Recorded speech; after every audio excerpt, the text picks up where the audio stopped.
Hello and welcome once again. It's Saturday night here at the National Cycling Centre in the Velodrome in Manchester, the beating hearts of the British cycling story, celebrating its annual British Cycling National Track Championships. And we are halfway through the live programme of televised racing as we hit Saturday night, and we've got a plethora of medals to distribute amongst these athletes, all warming up in their various disciplines in the track centre. And as you can see, the first race is going to be on the boards very soon, and it's going to be one of the most spectacular and keenly contested, and one of the biggest prizes of the entire weekend. It's the women's points final. Katie Archibald about to take to the boards, the defending champion, of course, and three-time winner of this event in the past. And then we have three paracycling events to enjoy: the C1 to 3 time trial finals, C4 to 5 following on from that, and then the gold medal match in the men's B sprint.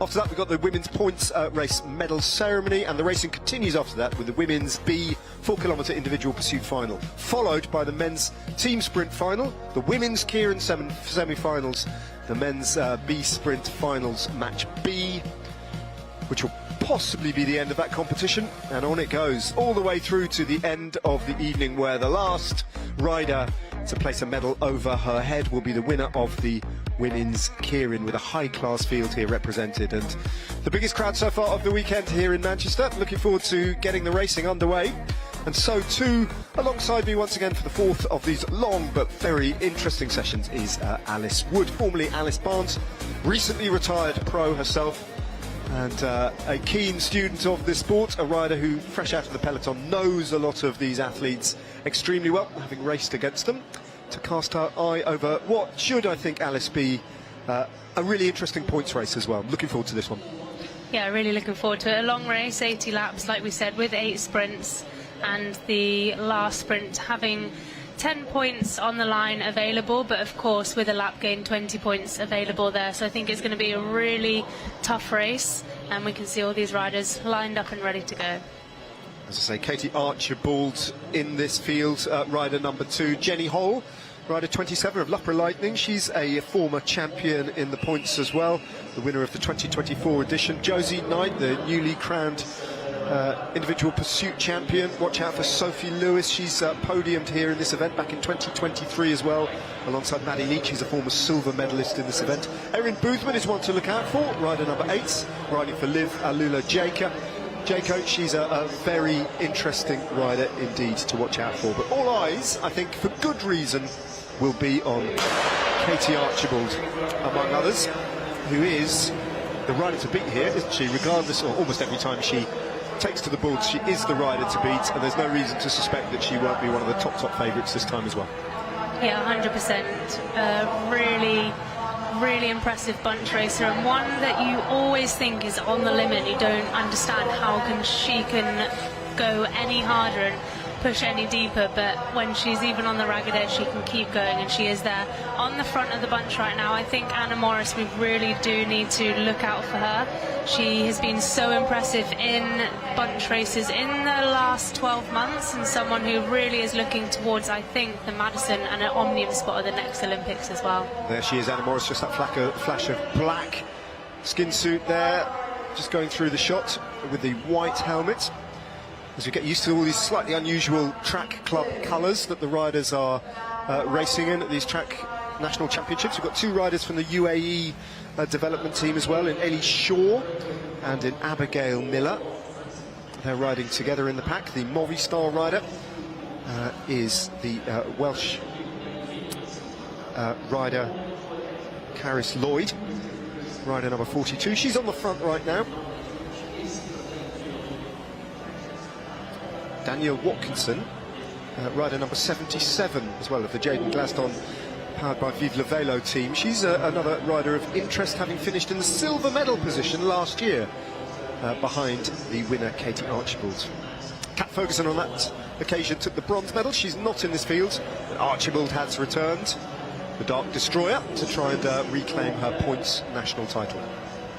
So 5 laps down, and we have yet to launch the first attack. Very often the first 10 laps of a long points race like this a little bit cagey before the racing is ignited by the first sprint.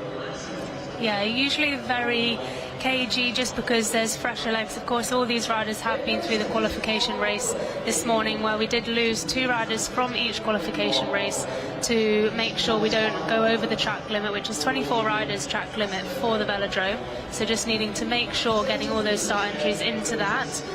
But yeah, like we say, fresher legs for these riders, so usually waiting for that first sprint to happen, and it will start opening up soon with 2 laps to go when they hit the line. So we're going to start to see which riders have planned to go for this first sprint. Some of them may just find themselves there. Maddie Leach, the rider on the front at the moment, heading into 2 laps, but she's still swinging up. Some riders won't go for the first sprint. They'll let some riders kind of battle it out, use their energy, and then they'll start to open up their race into the next sprints and trying to look for laps.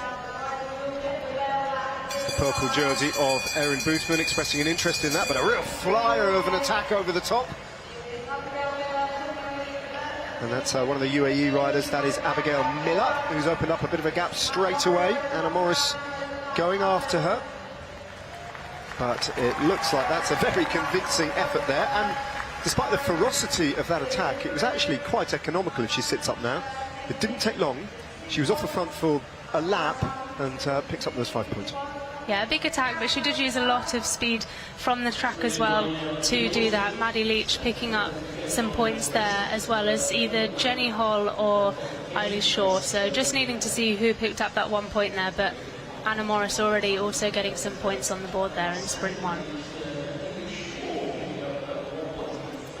Jess Roberts in that predominantly green kit with the red and white checkers on her left sleeve. A couple of riders from the hand sling team, including Maddie Leach, who did pick up points at that first sprint. Kate Richardson's here. She's a former silver medalist back in 2024 in the points race as well. Katie Archibald, Anna Morris not really getting involved in the early skirmishes for the minor points, but absolutely nailed on that at some point we're going to see the big name riders, most notably Katie Archibald, try and take a lap. Yeah, definitely there will be the stronger riders. There will be laps taken today, and we will just see some of them marking each other a little bit more. You know, when there are those stronger riders in the race, what they will do, so not wanting to miss that move and have to do some of the chasing, but inevitably we will see that, and we can just see at the moment a few riders that I have highlighted: Anna Morris, Erin Boothman, Katie Archibald, all just looking for each other and finding themselves on each other's wheel at the moment. Danielle Watkinson and Kate Richardson just forming an early little move here, along with Lucy Glover, who's been she's very aggressive in the qualifying heats as well, and these 3 riders already working well together and developing this into the first sort of attack, actually, with Anna Morris just controlling the speed in the peloton behind and launching a bit of a concerted chase. 4 more riders going clear. This is getting a little bit too dynamic, I think, for the bunch, and Katie Archibald gets on the front of the bunch. I think she might just, with Anna Morris as well, try and just control this group of 3.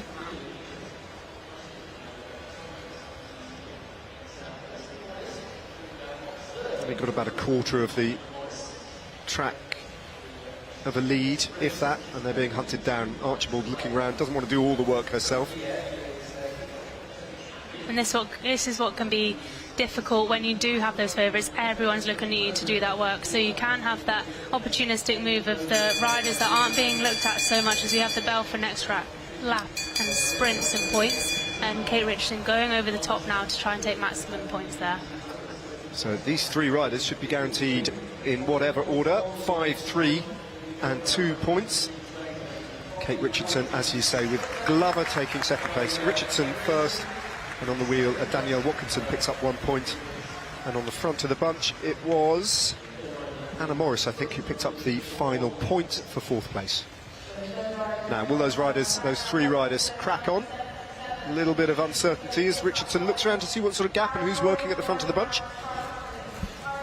And they commit to the move. Danielle Watkinson just stepping on the pedals a little bit more, Glover in her wake. And that was Anna Morrison just picking up the last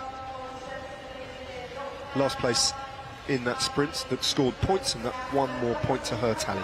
Jess Roberts now has attacked off of the front after the lull after that sprint. She has attacked, she's got a gap, and she does also have Josie Knight Katie Archibald also chasing them down as Keirin Lloyd also joining them. So 6-rider group at the moment as Kate Richardson is managing to hold on after that last sprint and the efforts of being away already. Natalie Phillips as well from the Shibden Apex team, part of this 6-rider move.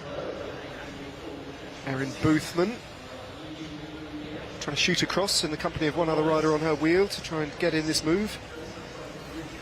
As the bunch is sized into 2 parts, we've essentially got 3 little bunches on the track now. This is where the commissaires have their work cut out to decide where the bunch is, where the main group is.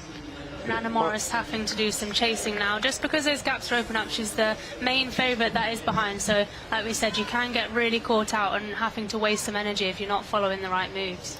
55 laps still to go, 5 laps until the next sprint. Remember, there are 8 sprints in total. Jess Roberts on the front, Katie Archibald on her wheel, and the peloton in 2 halves. Should all come back together again, so we've seen a couple of repeated attempts to attack come to nothing. Danielle Watkinson in the company of another rider just finds herself a little bit after her efforts off the front.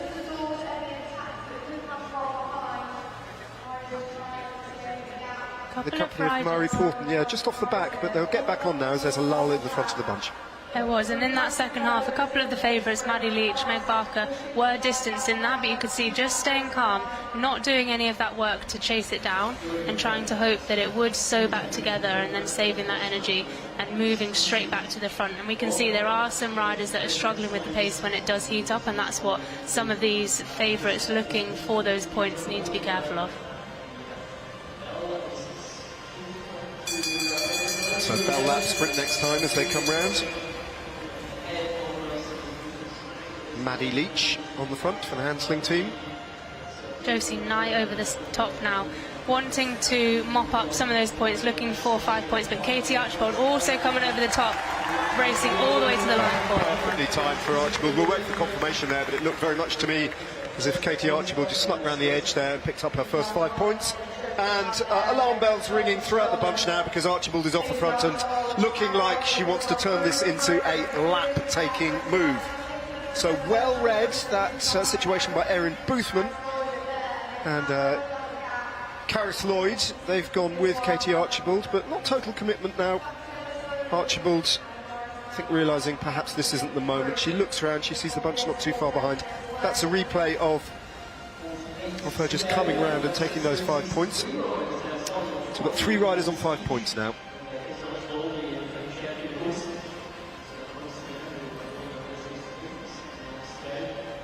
And again, Archibald finds herself on the front, but in a controlling mode rather than an attacking mode.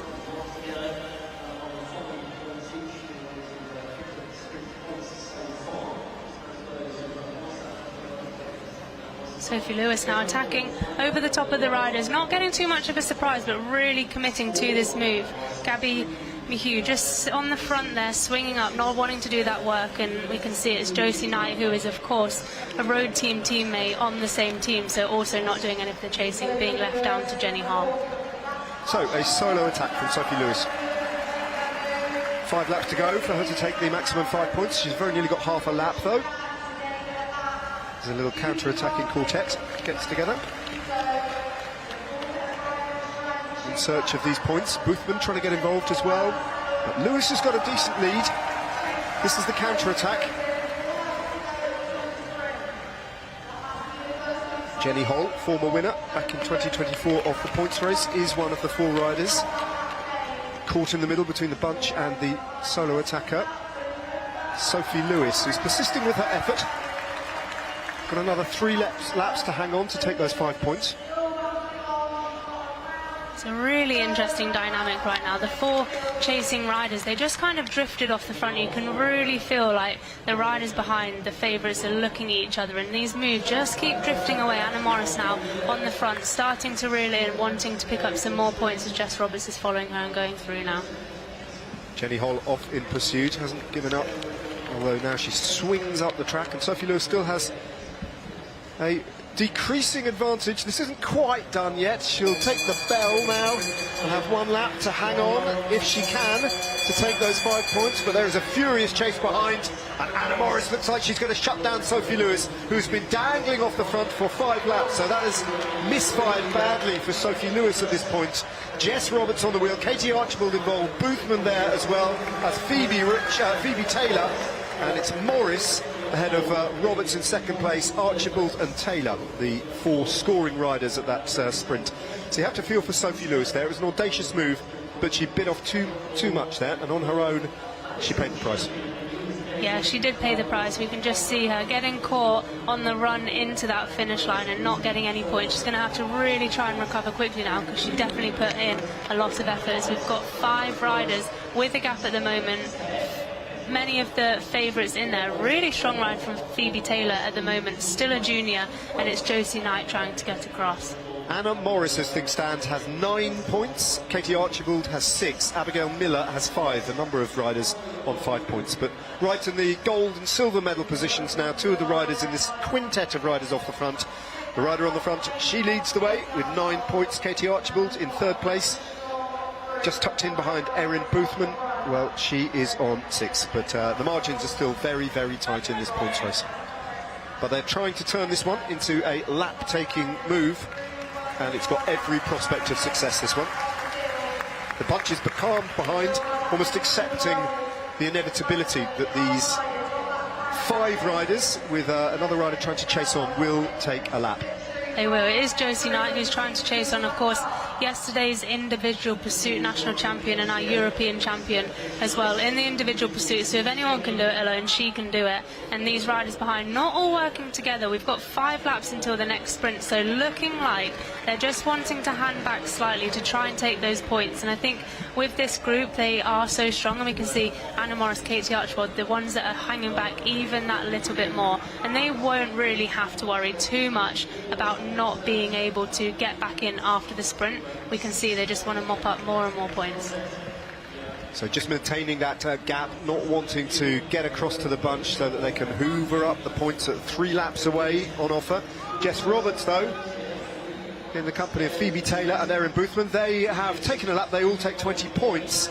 But as you can see, Anna Morris and Katie Archibald, joined by Josie Knight, they are just resisting the urge to get across to the bunch, in the hope that if they hang into this position in the track for the next 2 laps, they can pick up 5, 3 and 2 points respectively.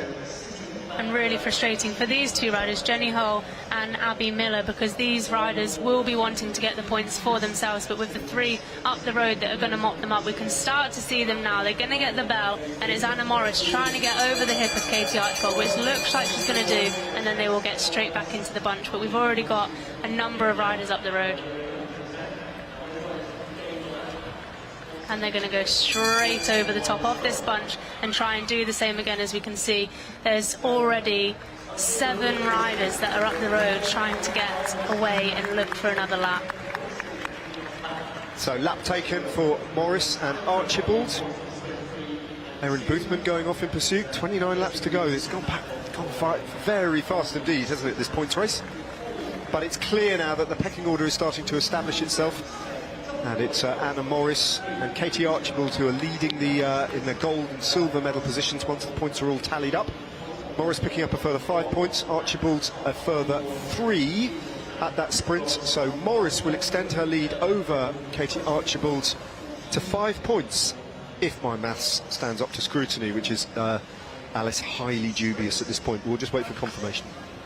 Yeah, we've now got the race in 2 parts at the moment. We've had those 7 riders that were already up the road, and now Archibald, Morris and Erin Boothman have got across to them, as it's just going to be sewn back together. So riders looking to take some recovery, and we are going to see more attacks, but really difficult to keep your eye on the front of this race when you've got so many moves going away. So just confirmation that Anna Morris, who hits the front again, having taken a lap as the bunch gets back together again, is now on 34 points, having taken a lap and picked up 2 scoring sprints. She's on 34. Katie Archibald, who's on the front, is 29. 5 points the difference between gold and silver at the moment for the 2 riders in the black, who are, as the laps tick down, emerging as the big favourites to take the victory now, aren't they, Alice? They are. Anna Morris further back in the group, Katie Archibald did just look round to see where she was. She has got daylight, so if she wanted it to attack now, she could really get a gap on some of the other riders and make Anna Morris have to do a lot of chasing, as it's Maddie Leach again that's off the front, Katie Archibald chasing her down. These two are the Madison world champions, so ride very well together, but she's just not able to get too much of a gap as Erin Boothman was on that move. Yeah, and Anna Morris has just slipped into the back wheel, you can see on the right of the screen, and she's part of that move, and that's just all that experience that Katie Archibald has. She was keeping a weather eye on where Morris was the whole time as she was trying to work out whether or not to really commit to that move. And that's what's really important. If Katie is attacking, she's got a little bit of a gap, but Anna Morris is just on the back of a group and just getting a free ride around. And of course, Katie's wasting a lot more energy than Anna Morris will be. And 2 laps to go until the next sprint now, and we can see them coming up close to each other, going to start marking each other again. Of course, Anna Morris does have the jump on Katie Archibald with a 5-point lead at the moment. So Morris just has to mark and defend. Archibald has to start to claw back this 5-point deficit. 3 more sprints remain in the race, including double points at the finish line, of course, so there's plenty of opportunity for Katie Archibald to take those points off Anna Morris, but they're not the only riders on the track, and that is the additional complication. Yeah, Josie Knight looking to also mop up some points. She's currently in 3rd position, so we'll be looking to try and move up the scoreboard as well, with 2 points gained there as well. Yeah, Anna Morris picked up points there to extend her advantage over Katie Archibald, who went through that sprint pointless. So it gets harder for Katie Archibald. Anna Morris is pretty much in control of this points race at the moment. The air is getting a little bit thinner for Katie Archibald. The opportunities further and farther between. 4 riders go off in pursuit of another lap, including... Just trying to work out whether any of those riders have actually already taken a lap. Anna Lloyd being one of them, I don't think so. But Erin Boothman is off the front again and launching a big move. The rider in purple, and she's a danger. She's one of the riders who is already a lap up, a lap to the good, taking with her Sophie Lewis. Yeah, definitely a danger, and when you're in that position where you do have a few less points than others, you can just take the advantage of not being watched and being able to try and jump away in a move like this and try and get another lap. Well, Sophie Lewis hasn't yet taken a lap, so she's less of a danger. Erin Boothman has. And Katie Archibald and Anna Morris will be hoping that someone takes the responsibility of keeping this move under control, because they can't let Erin Boothman take a lap. She would leapfrog them and go into the lead. She would move from 20 points to 40 points. And especially with the points that are available in the next 4 laps. Morris goes, Morris moves further back, just coming into your screen now, that flash of black there. Anna Morris off in pursuit. Katie Archibald a little bit late to react, having to shut down Anna Morris on her own. So Morris using Keirin Lloyd, and I think is it Lucy Glover, as a little stepping stone, shoots straight past them and off in pursuit of Boothman. Boothman's half a lap up now, if not a little bit more, so doing a really good ride here, and is 3 laps away from potentially picking up 5 more points. Here's Jenny Hall here, also in that group with Keirin Lloyd and Anna Morris, doing really strong ride here. They just need to try and close that gap as quickly as possible. Katie Archibald has managed to do that as well with Josie Knight, so all chasing Erin Boothman and Sophie Lewis at the moment, with 2 laps to go till the next sprint. But Josie Knight, a little lack of commitment at the front of that chase group, because she knows that it's down to Archibald and Morris to take control of that chase. They're the riders who've got the most to lose here. As Sophie Lewis and Erin Boothman take the bell, and surely they will take 5 and 3 points between them, and Boothman attacks Sophie Lewis and goes off solo to at least claim those 5 points, and then hope that she can, with one almighty effort, also take a lap. And if she does that, she moves into the lead of the points competition with just the finish line remaining. Josie Knight there picking up 2 points as well, so it looks like she will leapfrog Katie Archibald at the moment, with her not taking any points, and she has also drifted further back. It looks like her efforts from doing that chasing are starting to pay now. Not sure Boothman has got the legs to actually commit to taking a lap here. She's been off the front an awfully long time, and she appears to be fading just a bit, as Anna Morris realises that, I think, and there's no great urgency in trying to hunt her down. Instead, she's just keeping an eye on the other riders, including Megan Barker, who we've barely mentioned, actually. She's not really been involved to this point. No, 0 points on the board at the moment for Meg Barker. A lot of the riders mopping up most of the points. We've seen many of them taken by the likes of Anna Morris, Erin Boothman and Katie Archibald. So 8 laps to go. Anna Morris is on 38 points, Katie Archibald is on 29. So in theory, if Archibald were to win the final sprint and Morris were to pick up no points, Archibald could still win this race. But I think those hopes are fading fast, and this is looking like a victory procession for Anna Morris. Yeah, and she'll be happy. 4 riders to get up the road and take up, or at least the maximum points available, because she doesn't need any points herself. It's Katie Archibald who needs to try and keep this together to try and take maximum points, but at the moment Anna Morris hasn't been looking like she's going to be able to be distanced by anyone in these sprints.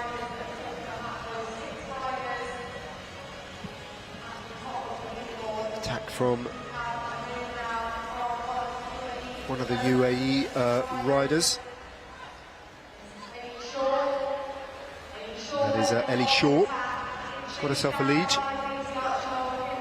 Just to move up the standings. Katie Archibald is on the front, being marked all the way by Anna Morris. Anna Morris is on full defensive move now, just keeping an eye on Katie Archibald to ensure that the nightmare doesn't happen, that Archibald were to win the final sprint, leaving Morris with nothing. That's the only situation which can reverse the gold and silver medal positions vis-a-vis Morris. Morris just needs to keep an eye on her biggest rival, which is Katie Archibald. And Josie Knight on the wheel of Anna Morris as well. She needs to beat Katie Archibald in this final sprint to be able to leapfrog her and secure silver medal. They're currently both on 29 points with 2 laps to go until the finish. So that's the reason, I think, that's motivating Katie Archibald to sit on the back and control these attacks. 2 laps to go.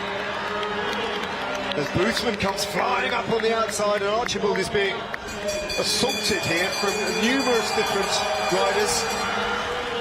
Maddie Leach being one of them, but she's doing a terrific ride, but she's paying for it a little bit as she drops back, and Anna Morris comes forward. Archibald losing position here. We'll have to look at the points tally afterwards, but the points race will be won by Lucy Glover, with Anna Morris sealing the deal and picking up 2nd place and winning the points tally and taking the title. A brilliant performance from Anna Morris, thoroughly deserved. She had that under control, she put her nose in front, played the game with Katie Archibald and came out convincingly on top at every single finish line there.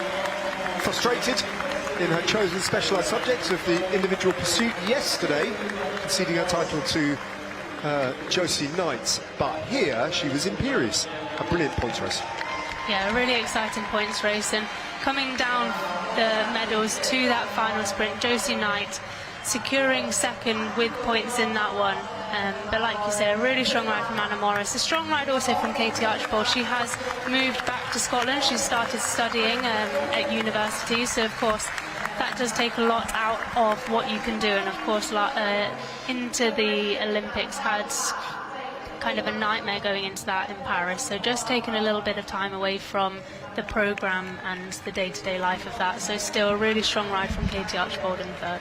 Yeah, building back in these very early months of 2026.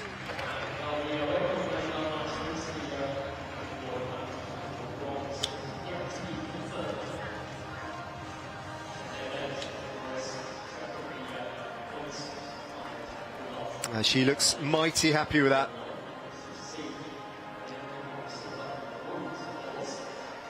Made all the right moves at the right time and had the strength to back it up as well.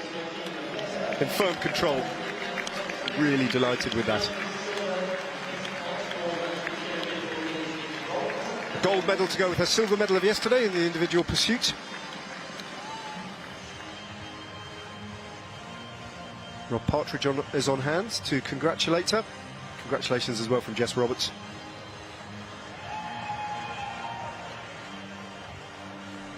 A lot of mutual respect, and Anna Morris, very senior member of the female domestic track peloton, is a rider who's earned respect and gets it as well from her peers. Just waiting for the final medal standings for the silver and the bronze, because my maths couldn't compute it live. So we'll wait until the judges have looked at all the images, totted up, and determined exactly who has finished in second place and third place. No doubt about the winner, though. Anna Morris clearly in control and has taken the gold medal. There we go, final results I'm looking at. Anna Morris on 44. Josie Knight then leaps above Katie Archibald and takes the silver medal on 33. Archibald finishes on 29 points.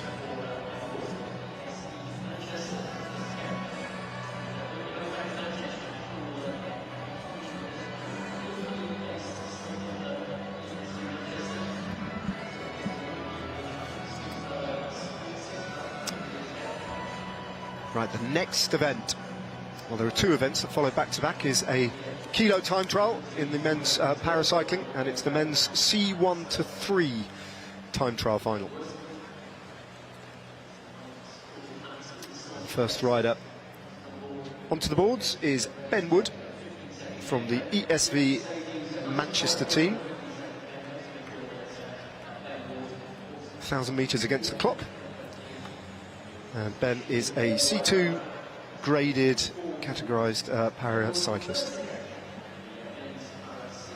So the lower the number, the greater the severity of the impairment with which the athlete rides. And C2, well, there are no C1 riders here. They are C2 is the lowest number of any rider here. There are 3 C2 riders taking part: Matthew Robertson and Callum Du Bois, and the last 2 riders to go will be Finley Graham and Jacob Smith. Ben Wood on the track on his own, though, and after that we'll have 2 pairings on the track. An uneven number of entrants, just the 5 here, mean that Ben Wood goes it alone against the clock. One man against the clock. Personal best time for Ben Wood, 1:23.8, so he'll definitely be looking to improve on that. He was 3rd in December in this event in one of the national rounds of the British Cycling Track Series, so we'll be looking to keep working on this kilo. More of an endurance rider, but all those endurance riders looking to ride at this kilo as well. Based in Yorkshire. Completed a brutal Everesting challenge back in 2016.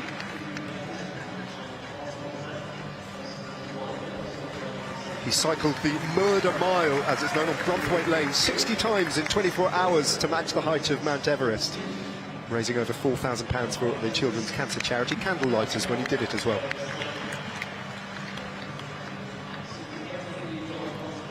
Strong rider, Ben Wood, Yorkshireman, they all are. Takes the bell, 250 metres left. He's also worked as a mechanic and a workshop manager at the famous bike store in Ilkley, which is cycling central in terms of Yorkshire, isn't it, at the Wheelbase shop.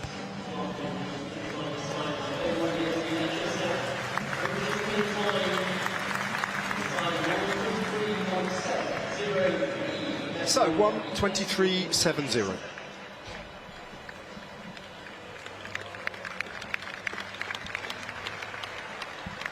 Strong ride there. Obviously this is a straight final, but a benchmark for the other riders, just all racing against the clock, not racing against anyone else on the track, so not too much of a disadvantage that there wasn't anyone else on the other side of the track like we will see for the next heats. Now, something complicated needs explaining at this point.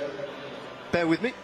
Explaining about the 2 different numbers of classifications in this particular start. There's C2 riders and C3 riders. C2, by definition, are at a physical disadvantage vis-à-vis C3 riders, and as a result, according to quite a complicated grid of equations, their time that they post is relativized to even out their disadvantage. And as a result then, Ben Wood's time when he came over the finishing line was 1:23.70, but when it's run through that equalising algorithm, it gets reduced by a certain percentage, just a bit, and his actual time, once it's been factorised, to use the correct terminology, is given as 1:19.099. Hope that makes sense. And that applies only to, in this particular event, this final, to the next two riders as well as Ben Wood, the C2 riders. The final pairing of Finley Graham and Jacob Smith being C3 riders, their time effectively will be their time. No factorising for them.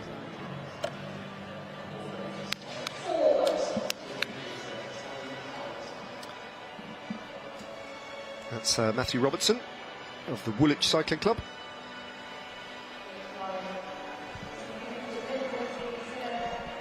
And his opponent the other side of the track for GTR Return to Life is Callum Du Bois. Du Bois, one of those riders that we saw in the elimination race yesterday, unfortunately having a crash there. He did get back up, but unfortunately it did take a little bit out of him, and was not too long after eliminated. Suffered a serious motorbike road traffic accident on his way to work back in 2017, 9 years ago.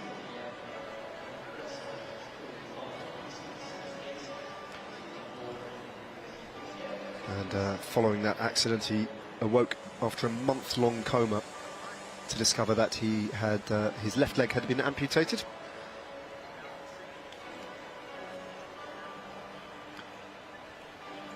Yeah, that elimination race, he battled hard, didn't he? And managed to avoid elimination after that crash, the next lap round, and then paid for the fact that he had gone down. Yeah, he did battle hard, and it was so impressive to see the control that he has on the bike as well. Will be looking to set a really strong time here. His current personal best, 1:17.6, against Manny Robertson. On the other side of the track, he's got a bronze medal from the Paralympic Games in 2024. Yeah. So a very strong rider as well. He's got quite a haul, has Matthew Robertson, of Paralympic World Championship medals. No golds, but a bunch of bronze and silver, both on the track and on the road. Strong rider, Callum Du Bois.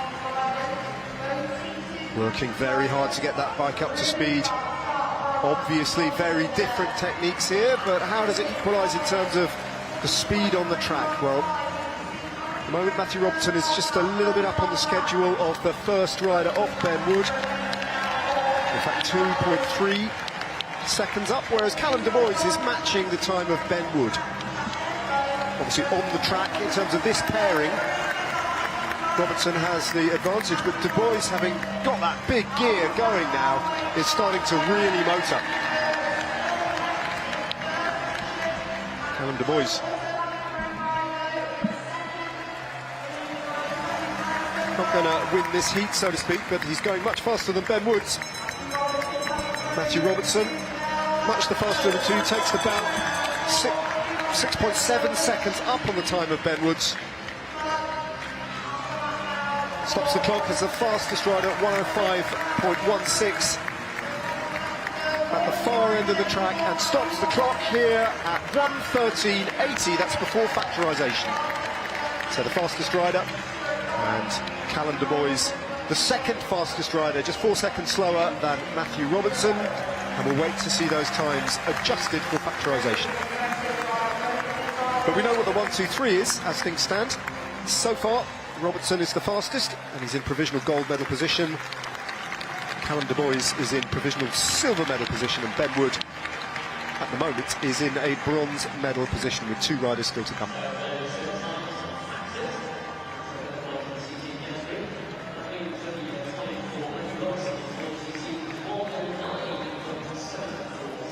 So the factorised times have been released now. Matthew Robertson's time, the best time to beat is 1:09.74. Well, we wait for that. We wait for that to be factorised still.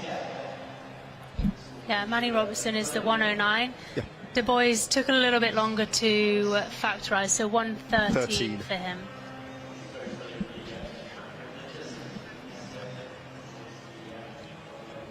So Graham Finley and Jacob Smith, being C3 riders, their times are their times, so they know what the target times are. 1:09.74 gives you a provisional gold medal, depending on what the other rider on the track does.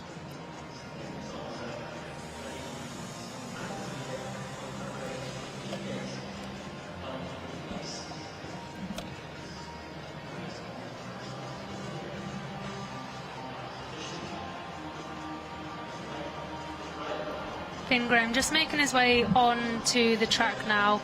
1 gold and 3 silvers from the Paralympic Games. He is more of an endurance rider. He's also got 4 world titles to his name. 26 years old, but a very strong rider here. We can see how he gets out of this gate, but I'm imagining it's going to be a very strong ride from both of these riders. But like we say, the time's factored in for the categories. So top of your screen there, Jacob Smith, Finn Graham, and the bottom, the winner of, as you were alluding to, the gold medal in Paris in the C1 to 3 road race, and the silver medal in the C3 individual pursuit.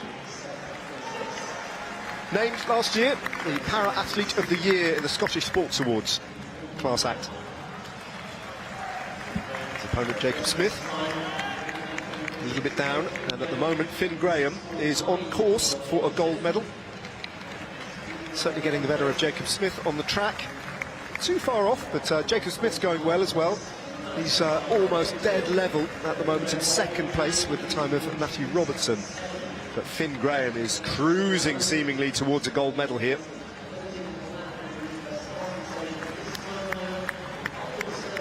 Going to take the bell now. 250 metres of this kilo effort remaining for Finn Graham, and surely this is simply a matter of a coronation.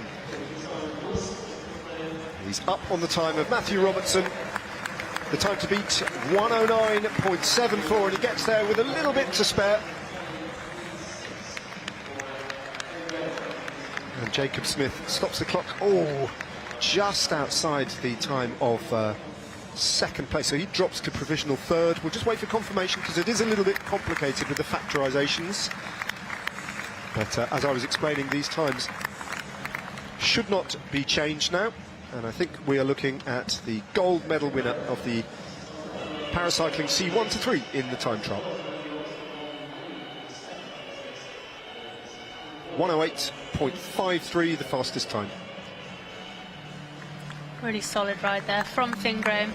A kilo is always so difficult to pace. You can't go out flat out like a 500 metres, but definitely needing to pace it slightly to have something left for the final lap, not dying off too much. Yeah, I think Jacob Smith actually might have been just about a second outside of the time of Callum Du Bois and just missed out on that bronze medal. So Du Bois, I think, with that colossal effort, we'll still wait for confirmation. I think he's picked up the bronze. It is a little bit more complicated than a regular time trial, given these factorizations and the slight overlapping of information that's coming from the track.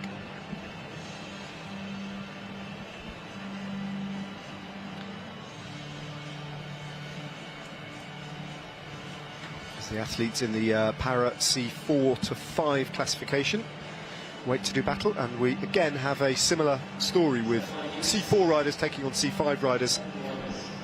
And as a result, there will be 3 riders whose times will be factorised in this next event as well.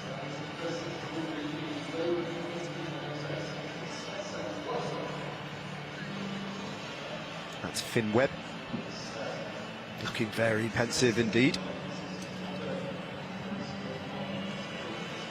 He'll be going off against Sebastian Tyree.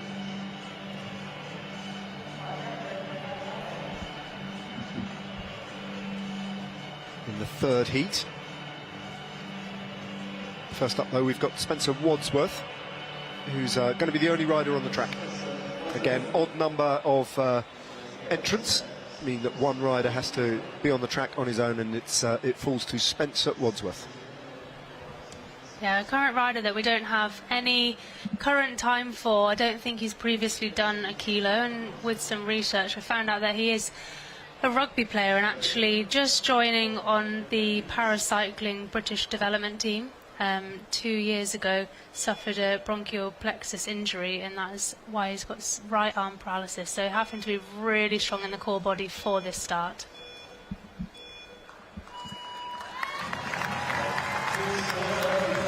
So a complete unknown quantity, both for us as spectators, but also for Spencer Wadsworth himself on the track. Very, very new to this. Really having to fight that bike That is not straightforward, the amount of power he's putting through that bike just to keep it under control, keep it as close as he can to the racing line. Terrific performance, and his endeavours, his talent,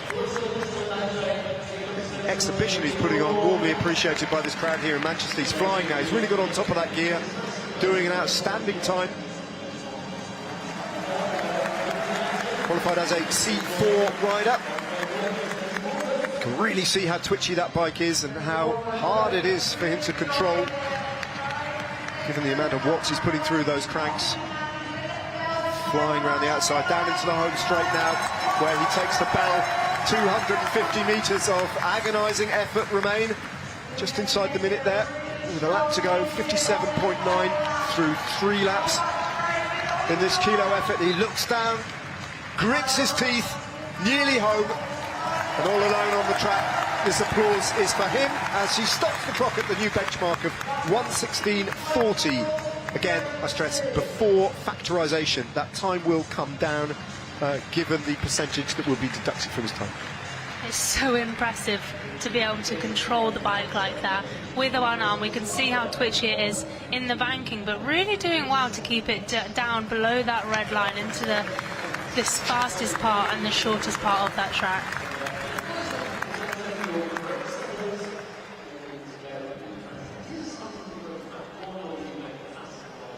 The time factored down to 1:15.3 with the factorisation of being in the C4 category compared to the C5 category that he'll be racing against as well.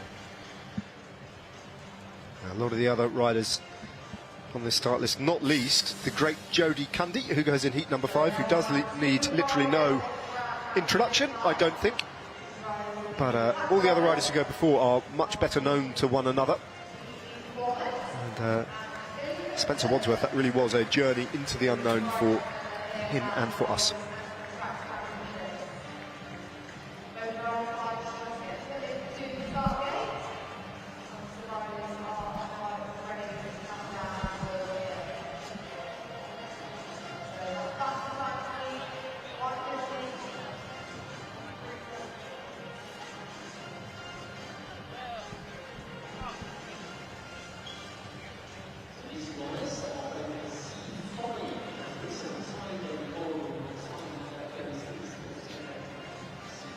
So Zach Rogers facing off against Billy Cookson with a time of 1:15.3.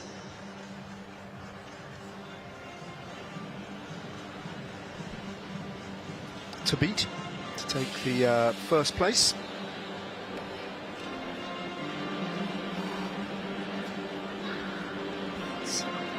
Zach Rogers there, who in his spare time when he's not racing bikes extremely fast is a very keen photographer of cycling.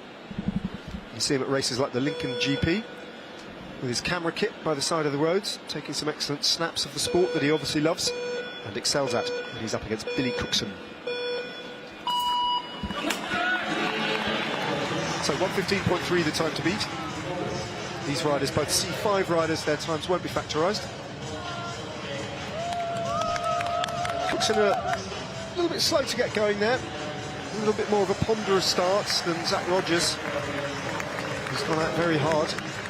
Something went a little bit wrong there for Cookson, just out of the blocks, but he's up and running now, looking much better. Be interested to see what he does with his time now. He struggles to put weight through his right-hand side, and like we've seen with those starts, it's really difficult to get a track bike with fixed gear to speed. Well, was that a puncture? Just the bike went straight out from underneath him. He seems to be all right, but that was a really bizarre crash. Did that sound like a puncture to you, Alice? It was a mystifying moment, wasn't it? It seemed like the front wheel just seemed to lift and the back one slide out. Cookson still going, so 1 lap to go for Cookson, currently in 2nd position. So just building on his ride from that start that he struggled with slightly.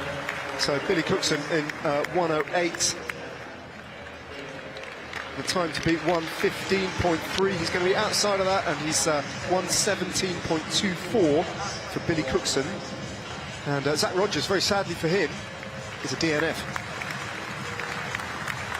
There he is making his way off the track. No harm done, I don't think. But That extraordinary, bizarre incident that was. Here we go. Explain this. Yeah. His tyre rolls off, doesn't it? You can see that. Yeah, just a little bit too much of a wobble, and did look like his tub did come off the bike there, so not sure, maybe not glued on well enough, potentially. Taking a fair amount of skin off his backside as well in the process, but he does appear otherwise to be unharmed. His hopes of a medal, though, go west as he slides off the track in some discomfort.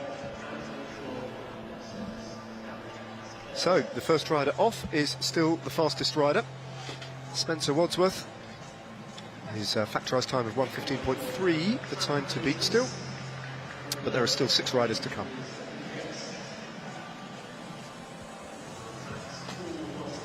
The track just being looked at in the banking now to make sure it's not damaged, of course. With it being wood and with the bike sliding over, it can kind of flick up some wood and cause obviously big problems with splinters that may happen if there's another crash or if a bike goes over it at the wrong angle. So just making sure that the track's okay now.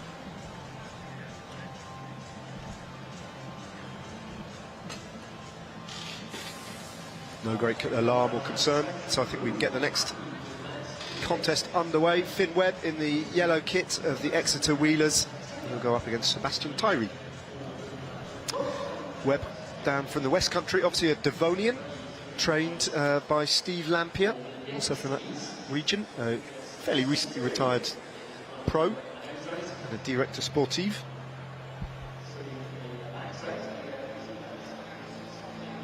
Webb has emerged in status as a National Series champion as one of the most aggressive and attacking respected forces in paracycling. He secured the title of winning the National Paracycling Series in Glasgow last year.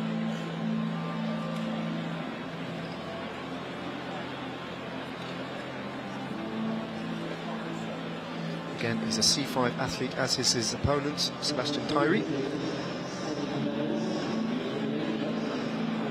In the case of Finn Webb, it's left-sided cerebral palsy.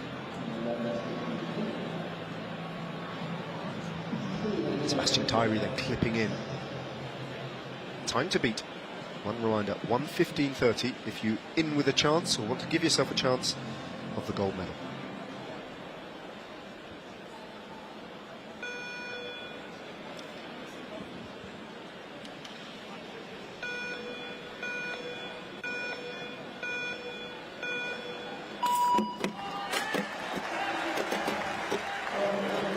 Well, mechanical issues there, surely for Webb. Is that going to be stopped, the race? No, I don't think it is going to be stopped. Looks like he has pulled his chain forward in that wheel, so... Oh, that's really unfortunate. Just having to stop there. He potentially could be given a ride at the end of this and a chance to go again. But we still obviously have Tyree still on the track now, setting his time, 2.8 seconds up at the moment. Sebastian Tyree, ex-military man, also actually ex-Exeter University Cycling Club, just like the man who sadly has had to DNF, Finn Webb, leaving Sebastian Tyree on the track on his own and absolutely motoring as well. He's almost 4 seconds up on the schedule of Spencer Wadsworth. Ex-military man, has raced in the past in the UK Armed Forces Inter-Services road race a couple of years ago. Strong ride this from Tyree. He's going to post the best time and dislodge Spencer Wadsworth in his debut here at the National Championships from provisional first place. As Tyree takes the lead, the C5, that time won't be adjusted, 109.46. So almost exactly 7 seconds faster than Spencer Wadsworth. And a new benchmark is set. So what goes on here then? Looks down. Is the chain just jammed somewhere? He's finding it impossible to turn those cranks over. Difficult to see from this side. It's all happening on the other side, isn't it? Yeah, the set side. It looked like when they took the bike off the track that the chain was really loose, and potentially the wheel being taken forward. Yeah, Martin Bridgewood there just seeing what the issue was and seeing if he is able to go again and seeing if it was a rider error of setting up the bike. But of course, this being a time trial and a race against the clock, he could go on the track on his own. Obviously, Sebastian Tyree wouldn't be forced to ride again. There was nothing wrong with his performance, that would stand. But can he make the case now that that mechanical issue was as a result of the way that the bike was loaded into the gate? It's potentially quite a strong argument, but the hand gesture there from Martin Bridgewood suggests that he's listening to the case. But he's a little sceptical. We'll have to wait and see what his final decision is.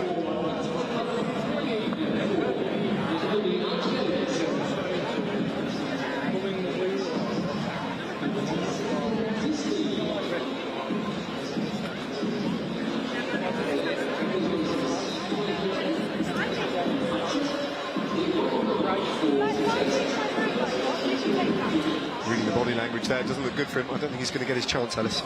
I think Martin there was saying pulling a wheel out, and with it not being in properly isn't a reason to have a rerun. Hopefully he does. I mean, we have a little bit of time in the schedule with missing one of the sprint rounds later, so we'll just need to see. But next rider's getting up on the track anyway.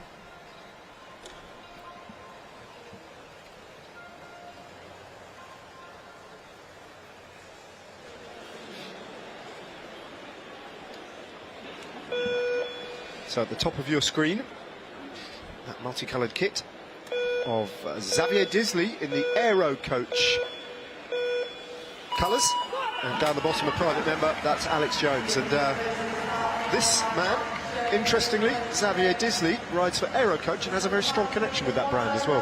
Yeah, he does. The owner of that brand, and many track riders will know the brand and how it is leading the game as one of the big companies in aerodynamics, especially on the road and time trial. But Alex Jones won this event last year, so the reigning national champion with Disley in second place last year. So Alex Jones flying around the track, but they're quite tightly matched, these two, not too much. Alex Jones a little bit up on the time that's just been set by Sebastian Tyree. Xavier Disley, the course that he is on at the moment, is good enough for a provisional bronze medal. Alex Jones, though, no doubt is about to set the best time. Takes the bell. 1 lap to go for Alex Jones. He looks good on the bike, doesn't he? Flying around this course, that special adaptation for him. Working to perfection. 106.221 now, the new best time.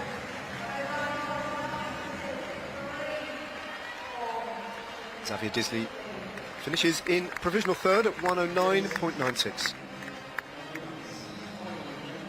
Just outside, very close to a provisional silver medal there for Disley. But Sebastian Tyree, for now, hangs on to a silver medal position, whereas Alex Jones has set the new benchmark. Slightly slower than the time that Alex Jones did last year by 0.3 of a second, and like we've said previously, Jody Cunday here this year in the next heat, so he will be looking to see what he can do as a C4 athlete, so will have his time adjusted as well after the finish.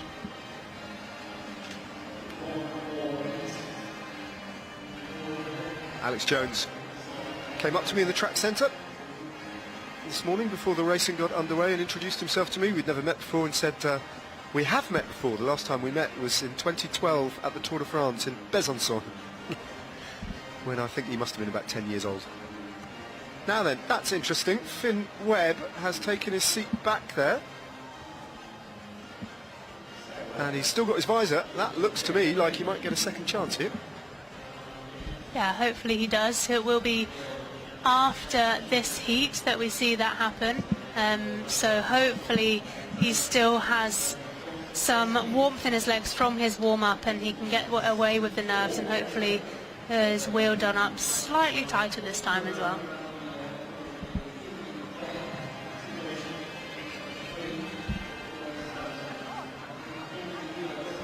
Jody Cunday,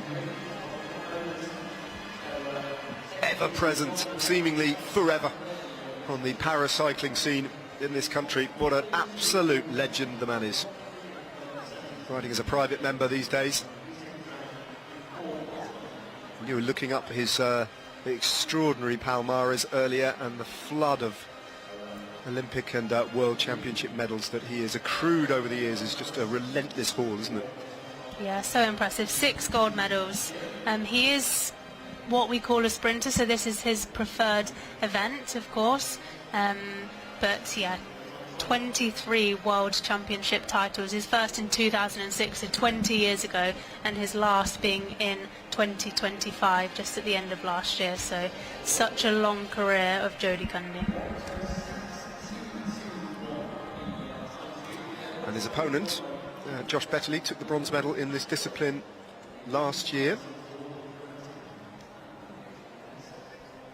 finishing behind Archie Atkinson and Jody Cundy. So he knows all about the rival that he's got on the track.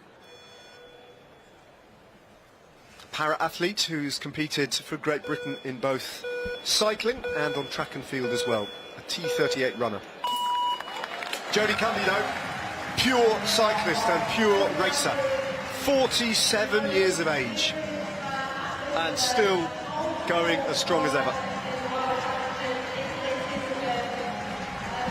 Just a little bit outside of the pace required to take the gold medal as of now, but now getting into an aero tuck position and really getting into his groove.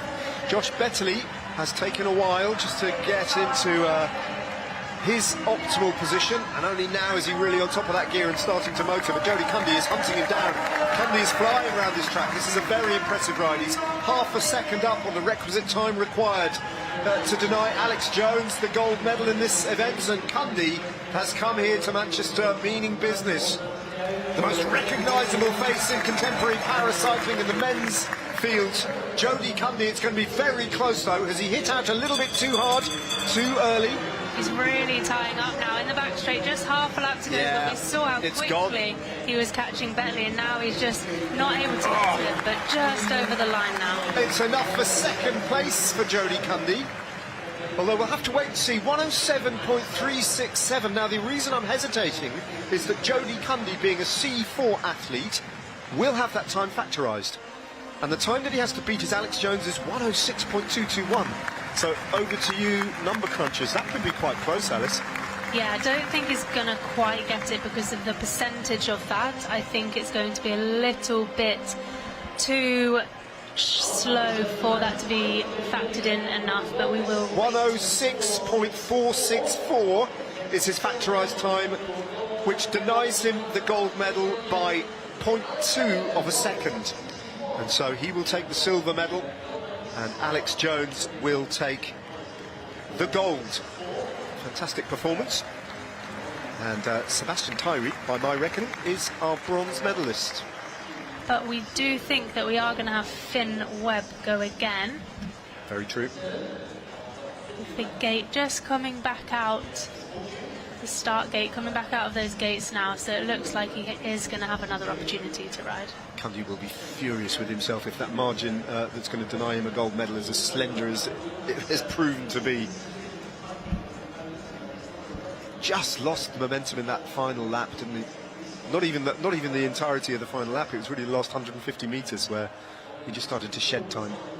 Yeah, really tying up, and that's what we said. It's not really an event that you can pace. We don't see any schedules happening in this event like we do with the individual pursuit. But of course, you can really die off and try and hold on to the line. But when your legs are screaming, it's almost impossible to do. So, Finn Webb getting his chance, his shot at glory. The man he was on the track with, briefly, Sebastian Tyree, I think in particular will be looking with a degree of concern at how Finn Webb goes in this time trial, as will Josh Betterley as well.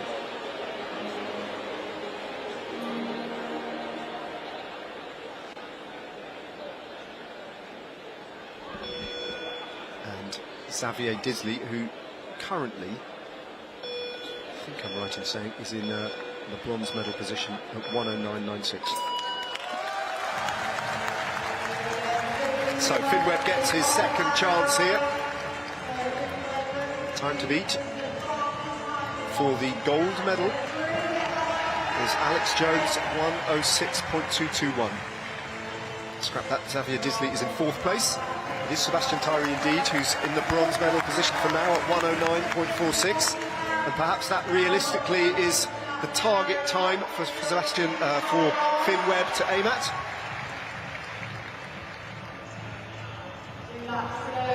Looks good on the bike. Really got up to speed now. Gonna have to wait and see what the time is at the finish line. We've lost the relative split time.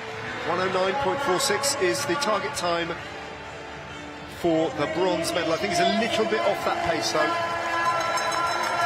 Takes a belt, got one more lap to go. So he's going to be, at the moment, he's in provisional 5th place. And I don't think those medal standings are going to be harmed by Finn Webb's second chance at glory here. And indeed, he's out of the medal standings already. So I think he's going to finish in 5th place. Yeah, and a really difficult situation for him. Of course, he warmed up for his start time. That was a little while ago and has been sat there since, waiting to get going again. Of course, nice for him to be able to ride again after that mechanical, but just tying up there towards the finish.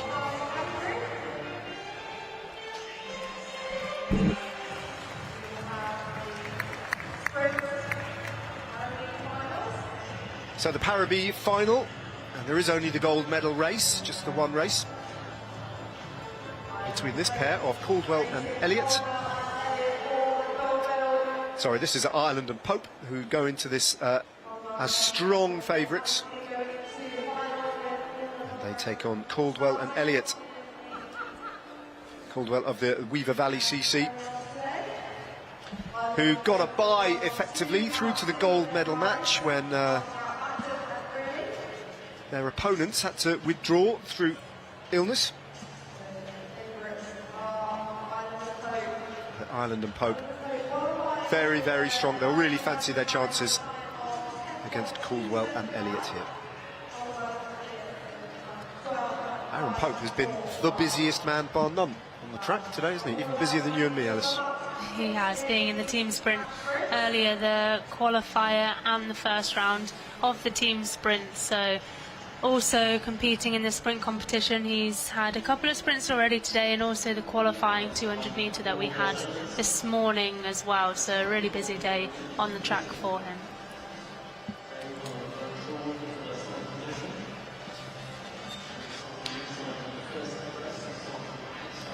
Right then, as ever with sprint matches, we've got the best of 3. This is the first race. Smart money would say it's unlikely to go to a third and decisive race, but you never know. Caldwell and Elliott take their place with a silver medal guaranteed, hoping against hope that lightning strikes and that they can do something even better. But Tim Caldwell and Benedict Elliott, never in their wildest dreams really would they be expecting to get a silver medal, which is what they've got at least, up against Fred Ireland and Aaron Pope. 2 riders from the VC San Rafael Club working as pilots.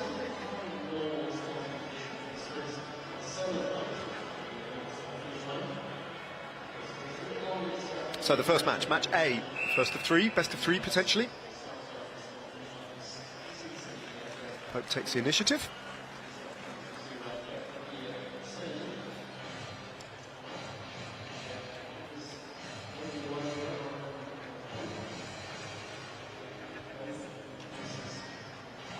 I mean, what do Caldwell and Elliott do here? They are so much the underdogs in this particular contest. Do they just follow and almost concede, or do they try and get in the mix? Because that's the difference, really. Aaron Pope just pulls away with Fred Ireland, and it is that much of a difference, really. Fred Ireland really working hard, piloted by Aaron Pope, and they are just blasting away from their opponents. They are taking this victory in their stride. They don't need to do any more. That race is already won. They're going to come back shortly after a few medal ceremonies, and they're going to look to secure the gold medal that is surely theirs after an emphatic enough victory like that in race 1.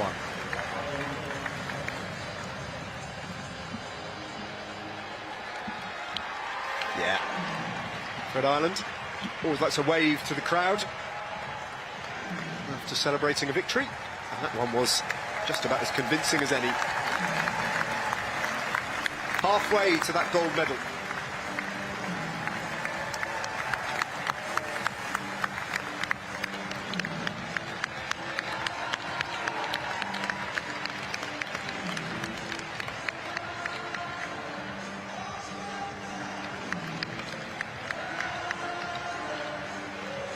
Right, well, the music starts to play here on Saturday nights in the velodrome.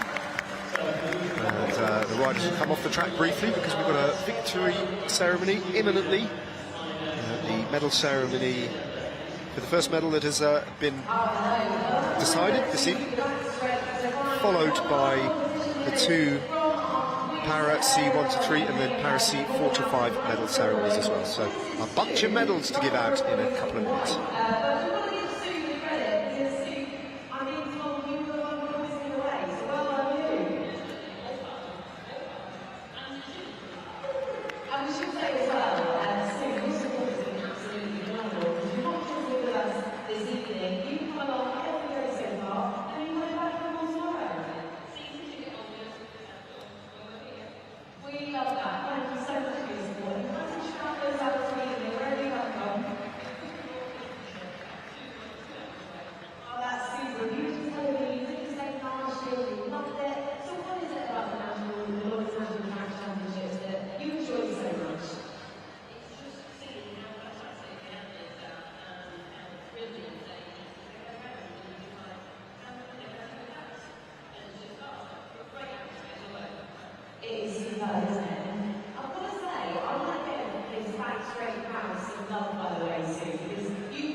Right then, the riders making their way onto the podium to collect their medals for the women's points race.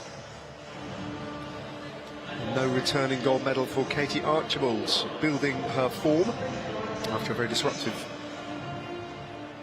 time. And a fresh start for Katie Archibald. Might be a while before she's at her very best. Anna Morris, though, imperious. Katie Archibald having to settle for a bronze medal on this particular occasion. That completes the full set for Katie Archibald down the years. If you go back to 2015, she picked up the silver medal. She's won the gold on 3 occasions and adds now the bronze. Josie Knight picks up a 2nd place, and that's her first medal in the points competition at national level in the national championships. Very successful weekend for her, the silver medal in the points race to go with her individual pursuit victory over the world champion Anna Morris. And this is the first time that Anna Morris has taken this particular honour, a first ever points victory for Anna Morris. And a very composed and powerful performance, almost in total control the whole way around.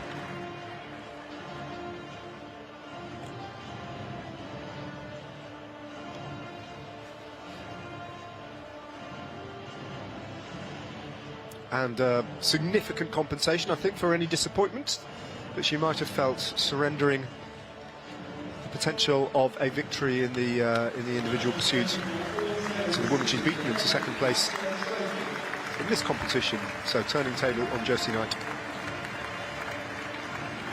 with the mighty Katie Archibald for once having to settle for a bronze medal and a trophy to boot.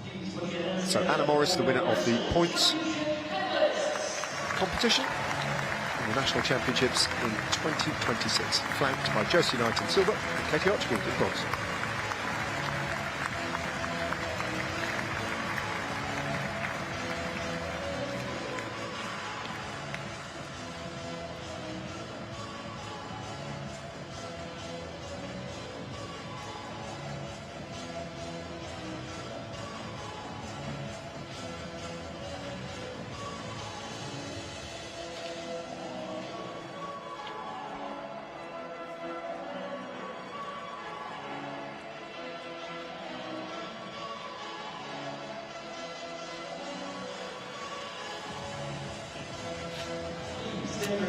Right, as we move on to the Para C classifications 1 to 3 time trial medal ceremony.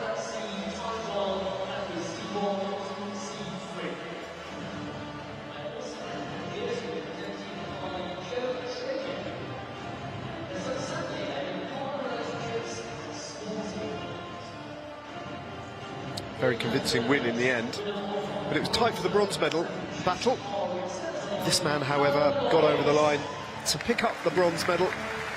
Racing for GTR, returned to life. It's Callum Du Bois. After his adventure in the elimination race yesterday, where he crashed, got back on, escaped elimination in the next round, and then was eliminated shortly after that. A little bit too lively for his liking, I would imagine. But he picks up a bronze, more than compensating for those frustrations yesterday.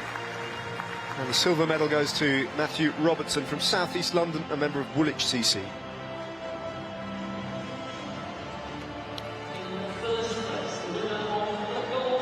Finn Graham, though, brilliant performance from him. And an emphatic victory as well for Finn Graham. Winner of the time trial in the Para C 1 to 3.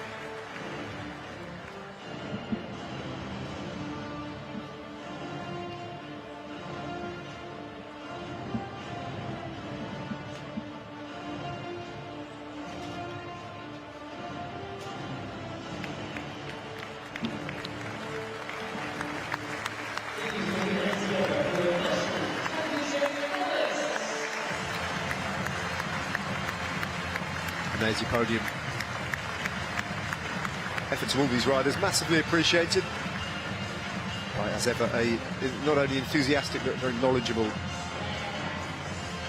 Manchester crowd.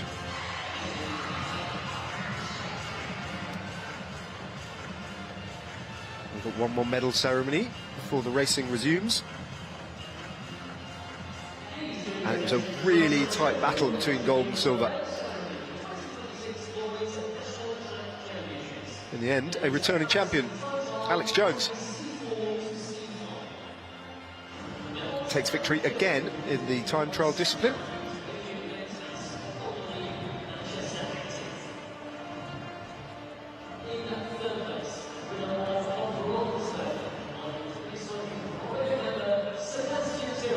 So Sebastian Tyree picking up a bronze, having to concentrate a little bit when his opponent Finn Webb was derailed and had to go a little bit later. He was alone on the track. Jodie Cundy, little roll of the eyes there. A million times he stood on the top step of the podium one way or another, whether it's at the National Championships, World Championships or at the Olympic Games, but Jodie Cundy having to settle for a silver medal, but a very, very slender margin, and he'll be thinking, Cundy, that if he just managed to get 5% more out of that veteran body of his, he might have got the better of this young man, but no getting past him in the end. Alex Jones returns to victory, returns to the top step of the podium in the kilo discipline of the paracycling categories 4 and 5.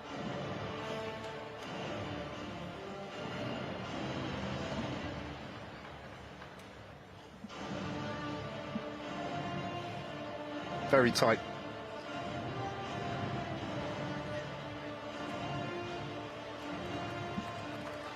very, very tight contest, just 0.2 of a second separating them. We'll see how much it means to Jones, though.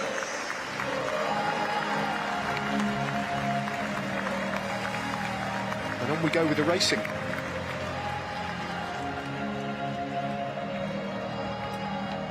Individual pursuit field.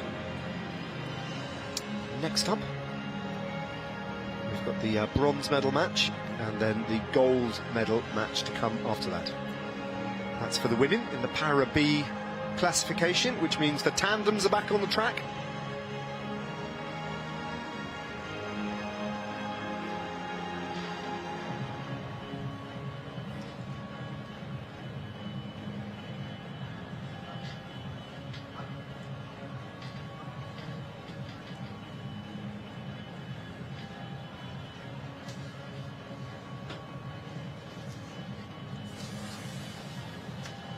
See down in the track centre that the riders are ready and their equipment is imminently going to be wheeled out.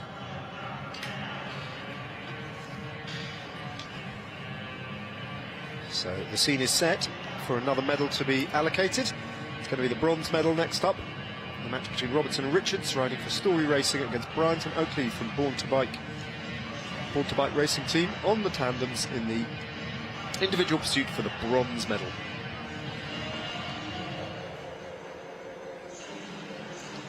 I think before that we can hear from Anna Morris, winner of the points. Did that pan out exactly as you hoped it would? Oh, not really. I wanted to, last year I was on the back foot a bit when I raced the points race, and so I wanted to try and change that a bit this year and score some early sprint points, which I managed to do. And then, it was quite hard to navigate at times. There was a few splits in the group, so it was hard to know when to really commit to moves and not. But luckily it paid off. Certainly did, yeah. And last year, I think you won 4 national titles at the track champs. What are you hoping for this year? Race hard, enjoy the racing, try and execute some good rides, and see what the outcome is. The fields are really strong here. We've got really strong riders, and that makes for great racing. So, it's anyone's game, and that's what makes it so exciting. That's great, no, exactly. And what are your big objectives for 2026? What's coming next, and what are you really hoping to do this year? Commonwealth Games is a big goal, so I'm really excited for that, get the Welsh jersey back on, and be with the Welsh squad for the week before, and go and do some good racing in Glasgow. Great, well, good luck, I hope it all works out, and thanks again and congratulations. Thanks very much. Downplaying her ambitions, but I think if she was honest with herself, she's in the hunt for more medals. She's got 2 already of the gold and silver variety. Wouldn't be at all surprised if she comes away with more than that before the weekend is out. Remember, we've got plenty of racing still to come this evening, but also slightly earlier starts. We've got racing tomorrow afternoon and into the early evening as well. But let's concentrate on this battle here for the bronze medal in the individual pursuit women's Para B. This match between Ella Bryant, being piloted by Georgina Oakley, and here are their opponents: Amelia Robertson and her pilot Rebecca Richards. Amelia Robertson of Story Racing, of course a team local to here and named and run in the image of the greatest Paralympian of all time, Sarah Story, Dame Sarah Story.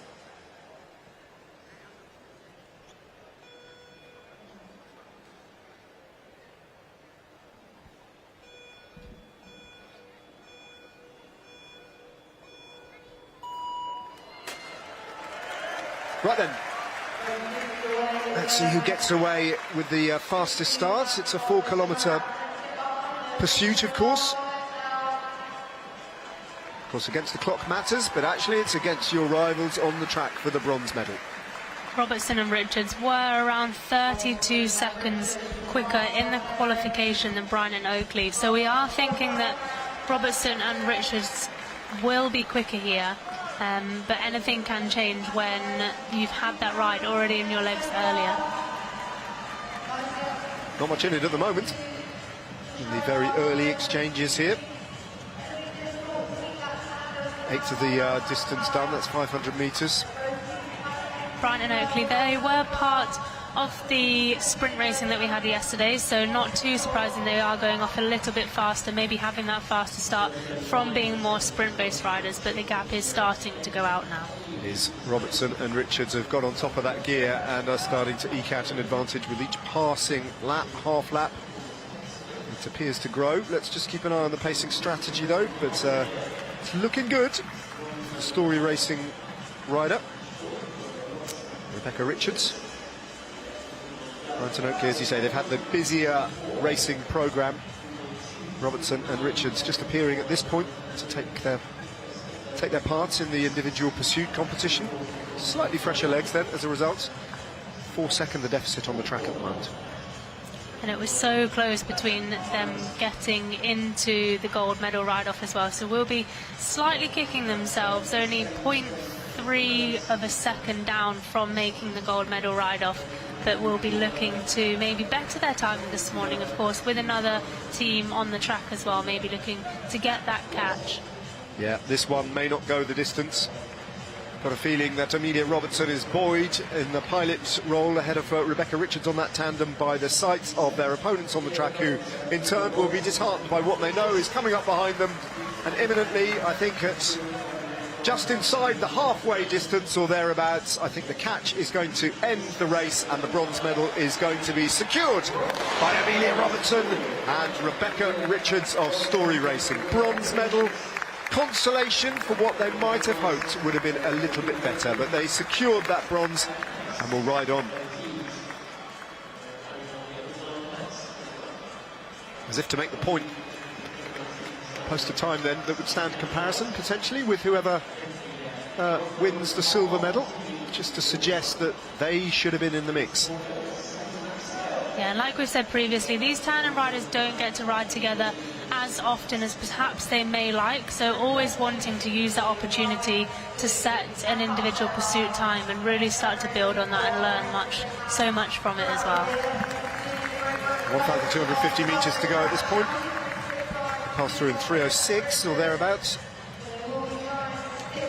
Be an interesting benchmark to see what time they post when we look at the battle for gold between Unwin and Holland, Bullen and Jessett, still to come after this race.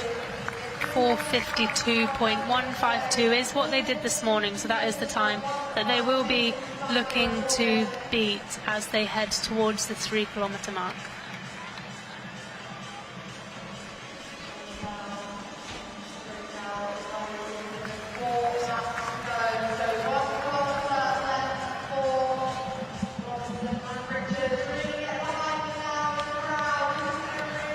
Still looking good.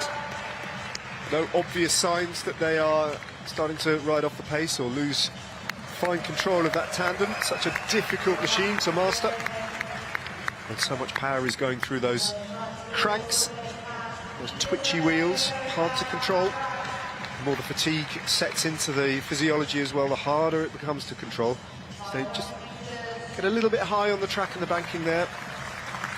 Going a slightly longer way round.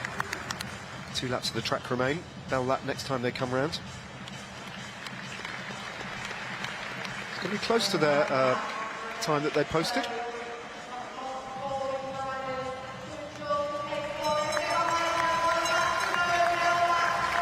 .4:38 with a lap to go. Their time for this morning, 4:52, as Alice was saying, 0.15. Maybe they'll be just a little outside it, having just perhaps lost a second or two on this final lap. Yeah, not quite as fast as their time in qualification, but the bronze medal was secure a while ago, and they sign off in style.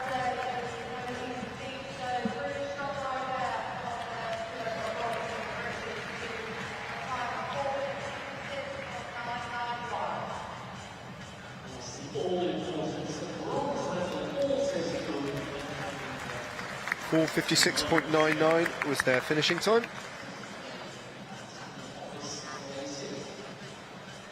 And in 4th place, the riders who were passed just inside the halfway distance, and that was Ella Bryant and Georgina Oakley, who will finish in 4th.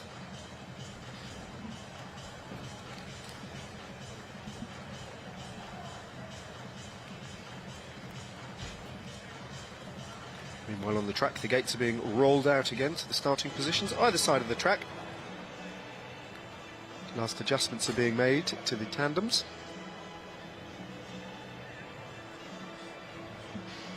And we've got a pair of world champions to introduce as well. But first of all, the challengers, Bullen and Jessett. Georgina Bullen from the Born to Bike racing team, being piloted by Miriam Jessett of the Loughborough lighting team.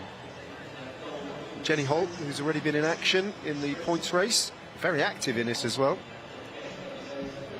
is once again paired with Sophie Unwin as her pilot.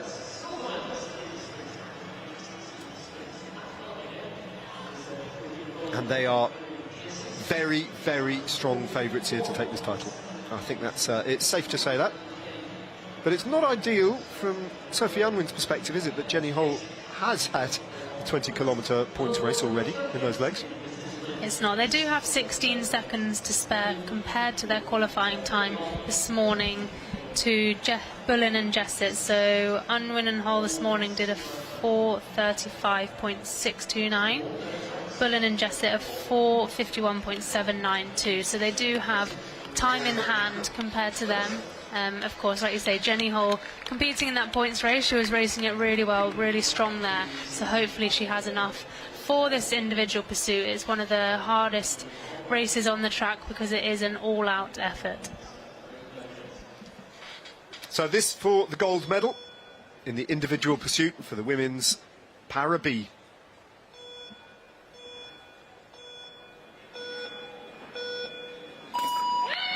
The start manoeuvres so well rehearsed, not just from the world champions but from the rivals as well, Georgina Bullen and Miriam Jessett.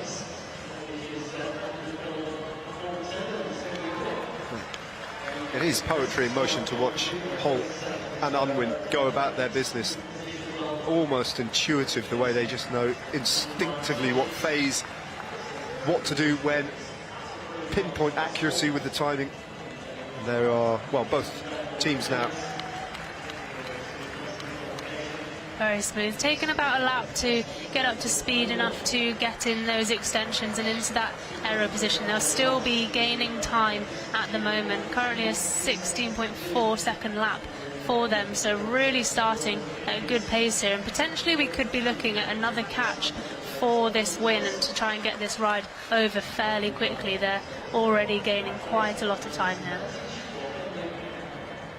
Yeah, they're a long way up already, Unwin and Holt. They were always going to be a very tough nut to crack, and so it's proving. Feels like in qualifying they probably held a little bit back, and that 16-second lead that they took against their rivals into the gold medal final, I think, was slightly deceptive.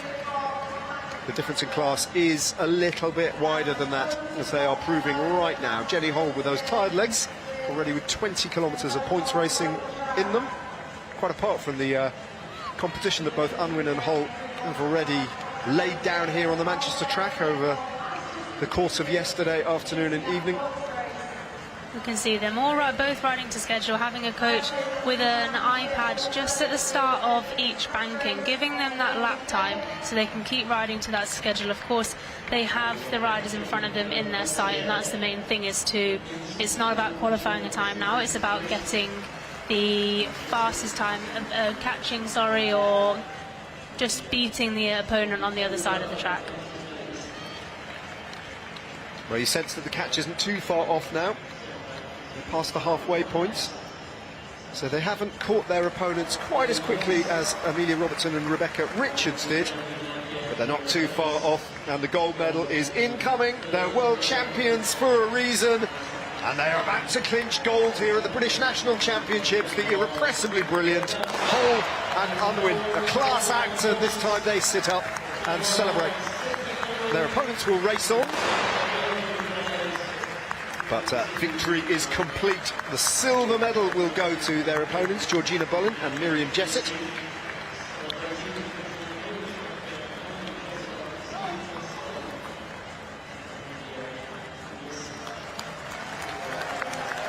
Meanwhile, they're on a victory lap.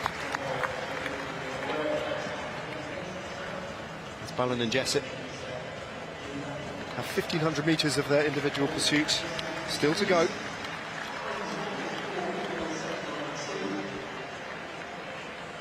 again, I think you've explained this very well, Alice. Relatively limited opportunity for these riders to actually experience this tandem, this discipline in race conditions, and you don't spurn an opportunity to hit out. They will have been expecting to settle for silver, so the disappointment won't be too extreme. I think that would have been their expectation, and they would have been planning almost to do their own race here and to see what sort of time they can do against the clock. Yeah, exactly like we see. We don't normally see the riders that are getting that silver medal continue to ride on for a time, but like I said before, these tandem riders don't get this opportunity too much, so making the most of it. This morning they did a 4:51.792, so that is a time that they will be looking to try and beat, coming round for 2 laps next time. Meanwhile, the victors have already dropped down on the track centre, just slowing their tandem down. And they picked up yet another gold medal.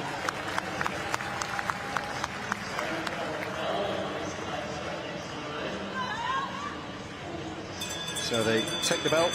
1 more lap to go for the silver medalists.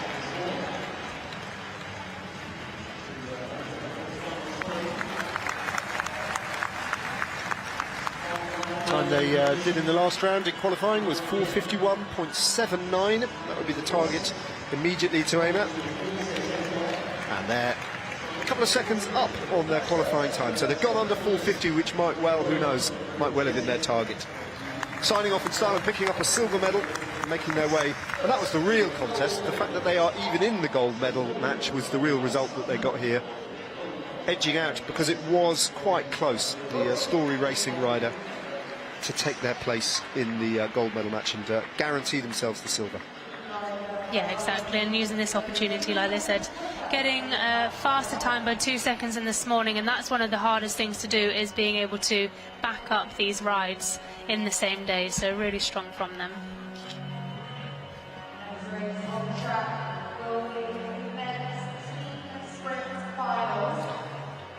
Well, would you believe it? We have still got 4 gold medals to decide here this evening. Coming up next, we've got the men's team sprint finals, followed by the women's Keirin Semi finals, and then we might well have the conclusion of the men's Para B gold medal sprint, race 2. The expectation is it might well be a little bit of a formality, and that could end that competition and distribute the gold medal without the need for a third race, realistically. And then after that, we have the men's elimination race final, followed by the women's Keirin finals, which will be the last race on the track this evening. But next up, we've got the bronze medal match in the men's team sprint finals. And it's going to be Team Inspired C against the upstarts, Alba, the only team represented in the final 4 here, who are not from the GB setup.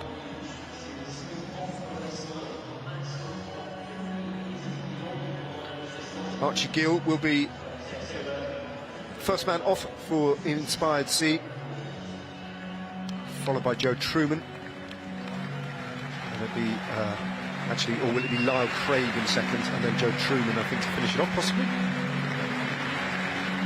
Looks like Lyle Craig may be in third. Yeah, it does look like Truman, the bigger figure with a beard, yes, in the middle, sitting in second. sitting in second. So 4 riders can race across these 3 rounds, so just switching riders for each round. Of course, there are so many of these track sprinters, just giving them each an opportunity to see where they do fare best in each position in these team sprints, and using every race simulation to test that, to see what is the fastest. We've got a World Cup coming up, 2 World Cups, only I think Matt Richardson is the only one that's going out to Perth, to Australia, to race there, and the rest of the squad's heading out to Hong Kong next month.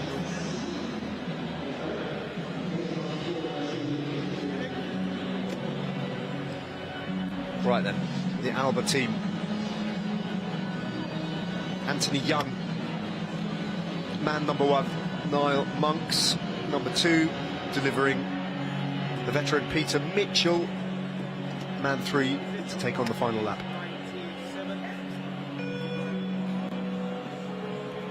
An almighty performance from Alba and a slightly off-kilter performance from Team Inspired C, but not by much. This might be quite close.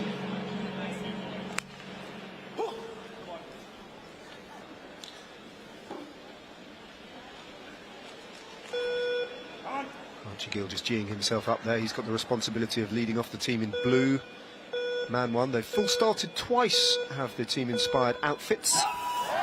But cleanly away on this occasion. Pete Mitchell just turning that big gear on occasions. He's got out of the block with that huge gear a little bit slowly, but a really good look to the Inspired C team. Pete Mitchell right in the slipstream of Niall Monks. 1 lap done. Alba just a little bit down on the schedule of Team Inspired C, who pick it up now with Joe Truman. Lyle Craig on his wheel. Pete Mitchell knows what he has to do, and it's going to have to be a colossal ride. He's very nearly a second down, and he's up against Lyle Craig. This man surely riding towards the bronze medal. And it's going to be too much even for Pete Mitchell, I think, to close. And Team Inspired C duly take the bronze medal, even though Pete Mitchell did claw back a couple of tenths of seconds on that final match against Lyle Craig. He was given too big a task to deliver in the end, and Team Inspired C take the bronze. Yeah, really strong ride there from both teams. Really good technically. Lyle Craig, he has been man 2 previously in this competition, so maybe just tying up towards the end, but it didn't matter with the gap that they already had from the first 2 riders built up there. Pete not able to bring it back now. A faster third lap, nonetheless, than Lyle Craig for Pete Mitchell. He just had too much to do in the end. But that's more than respectable for the Alba team. They'll be disappointed, but a margin of defeat by less than a second. 0.7 something in the end. It's not much.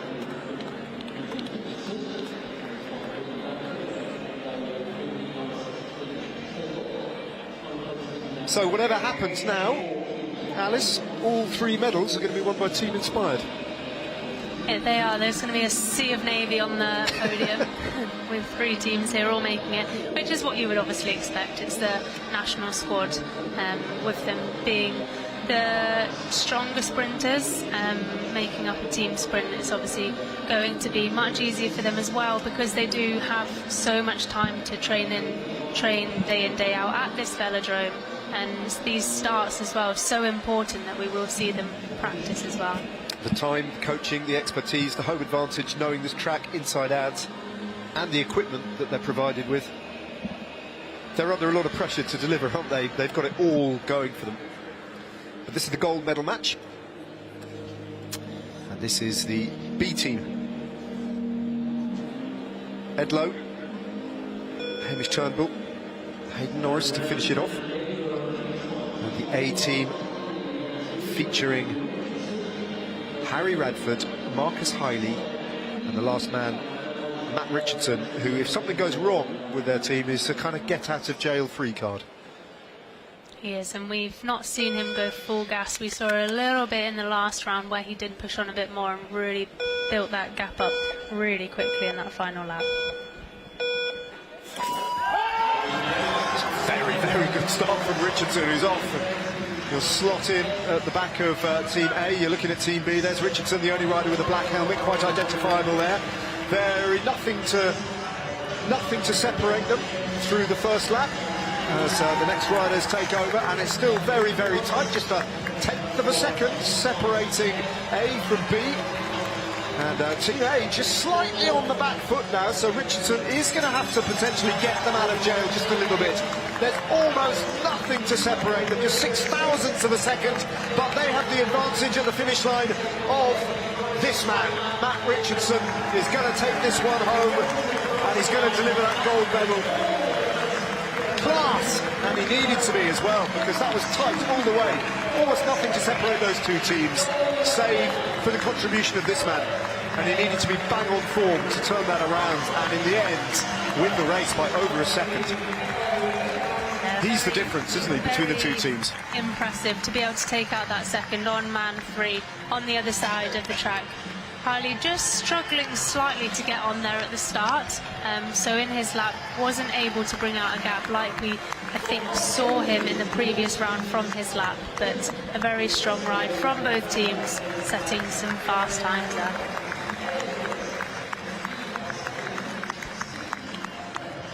Well, that was a really entertaining spectacle, but you're right, there's going to be a sea of dark blue on the podium as Team Inspired A take gold, B take silver, C take bronze, and it's all worked out perfectly.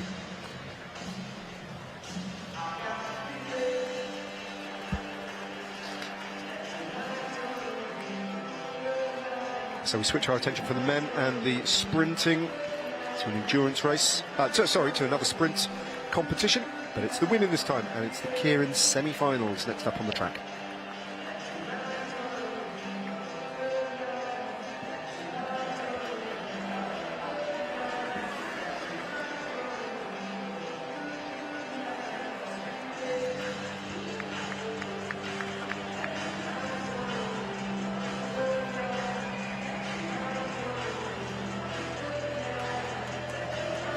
Here we go, here in semi-final 1, Yewande Adesina, Lauren Bell, Rhian Edmonds, Iona Moya, Rihanna Paris-Smith and Ellie Stone.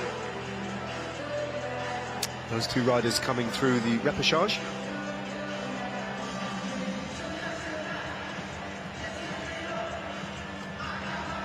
As did Adesina as well.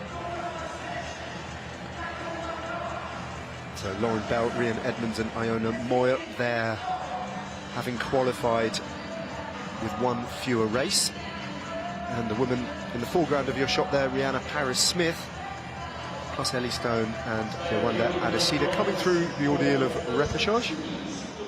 There's Ellie Stone with that flash of orange in her hair and the silvery white kit of the Glasgow Track Racing Club. She's in really good nick though, Ellie Stone, full of confidence. And will be a danger here.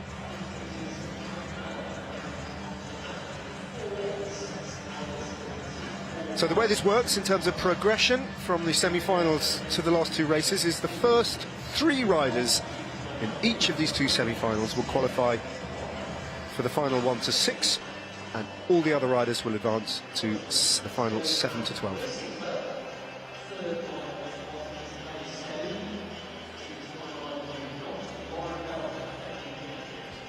Have we got a favourite here, in your opinion, Alice?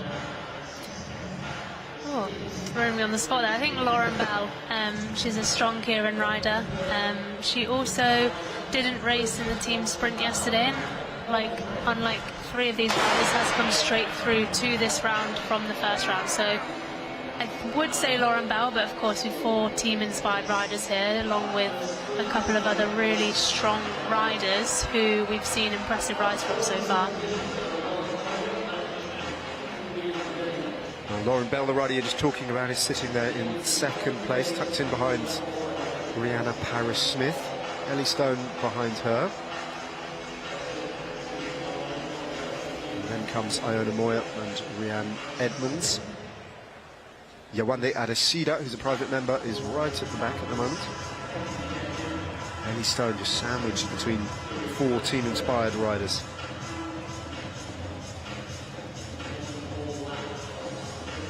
One more lap of pacing to go before the Derny will pull off.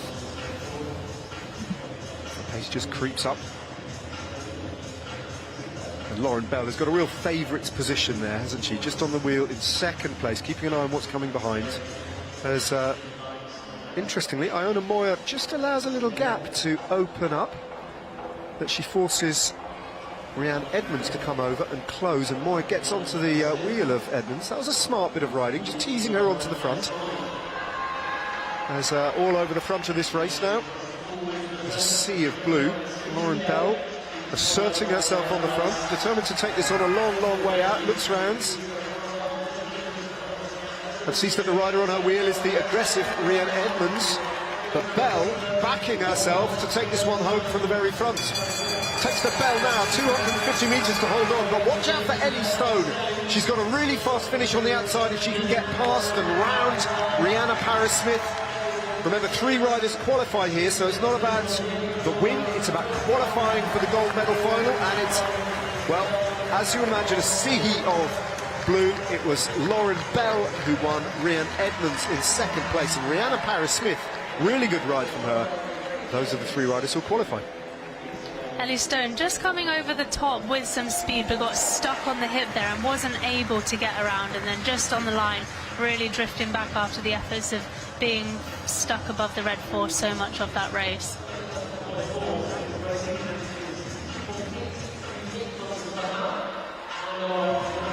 Moy just trying to get past Rhiannon Paris-Smith, but wasn't able to do it, just on the line there, being slightly boxed in by Ellie Stone.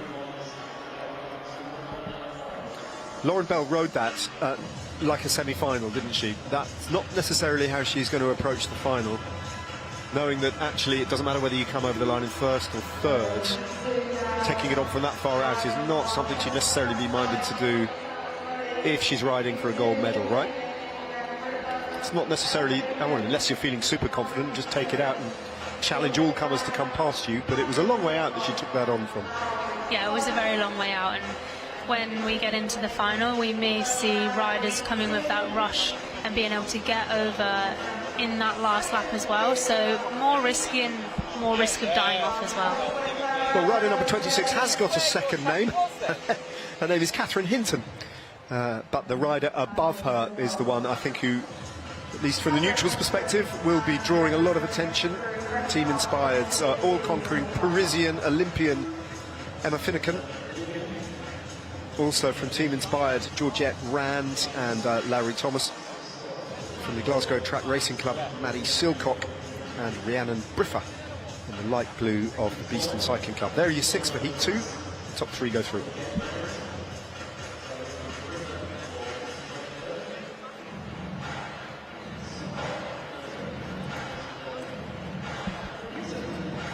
Where the riders are starting in this line is positioned from choosing a card that will be on the judges' clipboard, picking that up, turning it over, and whatever number you've got is the number that you are in that line. So we can just see these riders don't choose these positions, and they're not from any sort of seeding. It's just all on luck, really.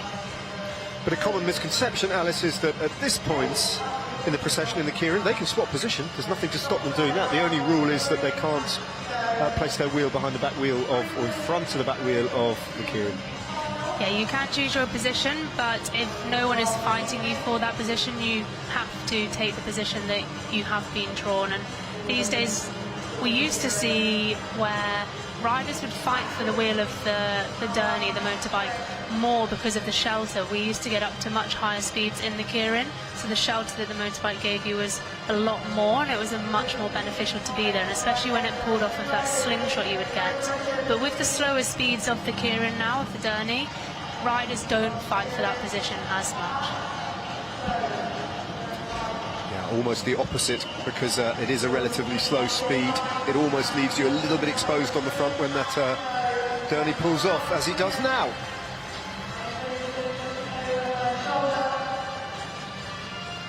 And the Finucane doesn't want to be on the front. She deliberately conceded that position there to Keirin Hinton, and slots in fourth wheel now, on the wheel of Maddie Silcock in the whites. Finucane just tracking that rider there, knowing that, again, being economical, just has to finish in third place. But here she comes with a big charge, just to get it done and get clear. Emma Finucane. 1 lap to go. And there are 4 riders effectively still in contention as Finucane accelerates again. Larry Thomas not able to answer that. It's a huge move for the young Welsh rider.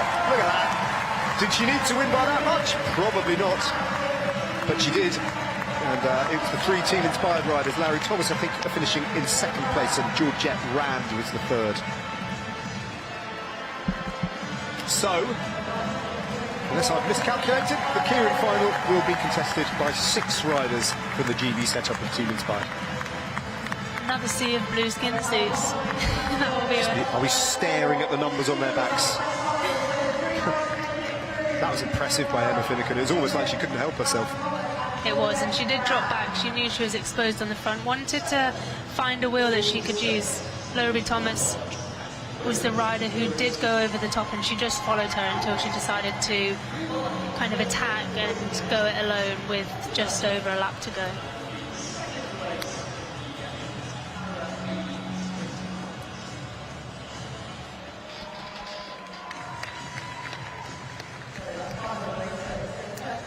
Right then, next up on the track, the tandems.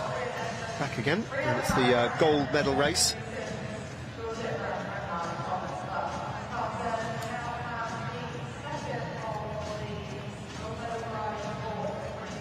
Already one down, this tandem pairing, against the big favourites, Pope and Ireland.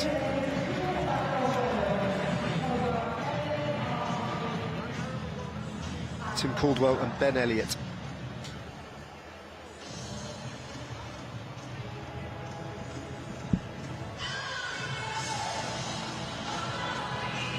Realistically, this is only going to go one way, you have to say, without unduly building up the suspense that isn't really there. They're not riding with the same equipment, nor the same expertise, nor the same resources, and they haven't got the same power as this pairing, Fred Ireland and Aaron Pope. We saw that in spades in the first race, and if you lined these two up against one another 999 times, or 1,000 times, Pope and Ireland would win 999 times. I might be wrong. I've certainly set myself up for a fall here. We haven't seen any close race between these pairs, or really the tandems. Well, they've gone off really hard, haven't they, just to try and disrupt things here, Tim Caldwell and Ben Elliott. Just try and take the race a little bit to Fred Ireland and Aaron Pope and make them really work for this, which is precisely what they needed to do, I think. But watch this tandem when it gets up to speed, because they, I think, will have the wherewithal to shut this down at will, as Aaron Pope now is starting to really motor. And look at them come past. There's a brave attempt, probably the only thing they could do, Tim Caldwell and Ben Elliott, but that is the gold medal going up and away and taking the belt. And in the absence of Matt Rotherham, who cried off the pilot with illness, this was pretty much a foregone conclusion, and a gold medal, handsome reward for the pilots, Aaron Pope, and for his rider Fred Ireland. They take the gold medal, and Tim Caldwell and Ben Elliott will be simply delighted to take away a silver medal from Manchester as well, which would have exceeded their expectations. It would have exceeded their expectations. Qualifying in fourth in that 200 metres earlier, but like you said, James Bull, Matt Rotherham not taking to the round after that, so going straight through to that gold medal final. But they knew it was going to be a hard task to beat Ireland and Pope. They did, yeah, what we see many riders do when they feel that they haven't got the power that the other team they're up against does, or the other rider, if it's just a match sprint, where they just go from the line, get a little bit of a push off from the person holding them, getting up to speed as quickly as possible and taking them by surprise.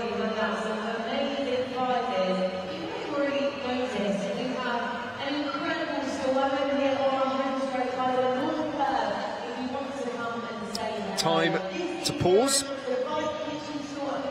to see a couple more medal ceremonies, including the women's Para-B individual pursuit, which we've seen decided, as well as the men's team sprint medal ceremony.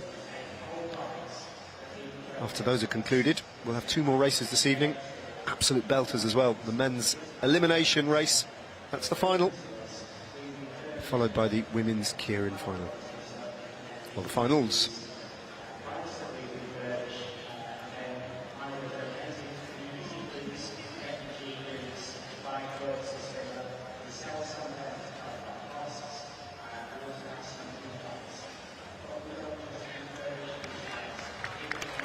So one more wave to the crowd. That's his real signature. Massively appreciated as well. But he is recognising the input made by this knowledgeable and enthusiastic crowd here in Manchester from Fred Ireland, as Aaron Pope dismounts those, I'm sure, quite tired, substantially muscled legs.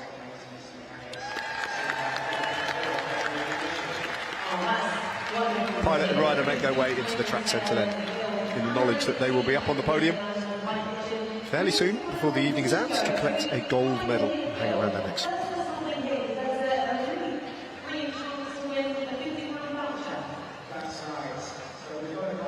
Right then, we'll just pause until we see the riders make their way up to the podium again for the next victory ceremony.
Well, thank you so much for taking the time to talk to us.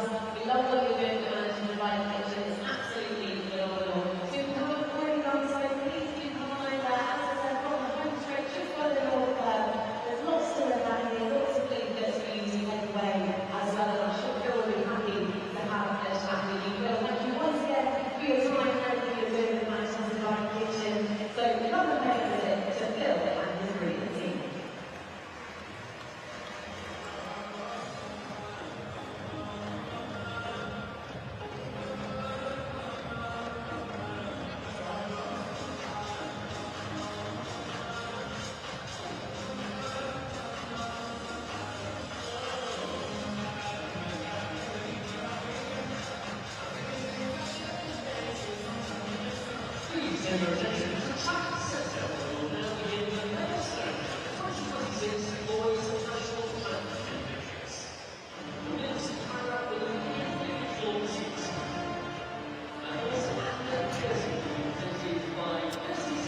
All right, the medal ceremony for the individual pursuit women's para B victory ceremony.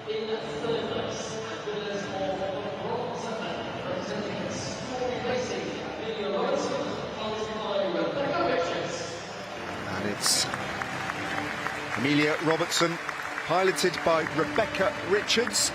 Amelia Robertson representing Story Racing, who take the bronze medal, having got the better of Ella Bryant and Georgina Oakley, catching them just around about the half distance in the 4 kilometre individual pursuits, and then racing on secure with their bronze medal. Beaten into the silver medal position by the world champions, Georgina Bullen, piloted by Miriam Jessett in the purple.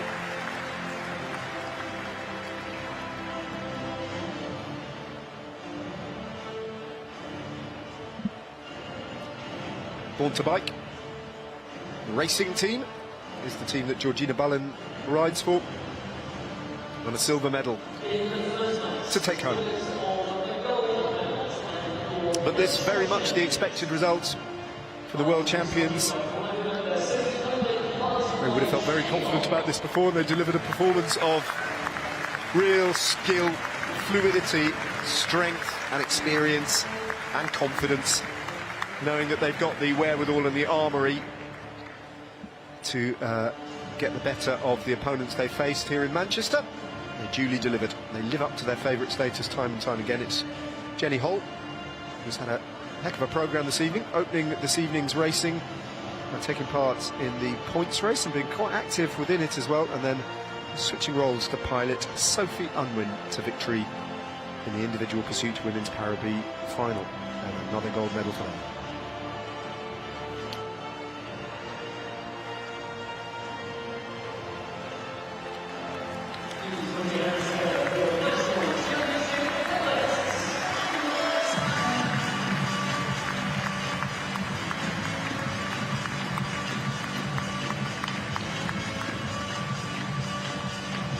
So the individual pursuit, women's para B podium. We'll make way for an absolute sea of riders as we have everybody represented in the bronze, silver and gold medal positions for the first team competition that we've had. The men's team sprint victory ceremony, which is a British cycling lockout. All these riders benefiting from home knowledge, the support, the expertise, the training, and delivering a 1, 2, 3 for Team Inspired.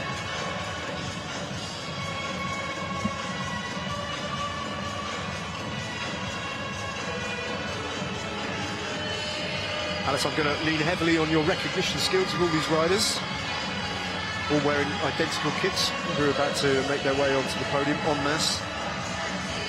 Just a little forewarning there for you. I think we're just waiting for Joe Truman at the moment. Looks like he had his slides on, going back to put his cycling shoes on. It's more suitable for the podium maybe for that group.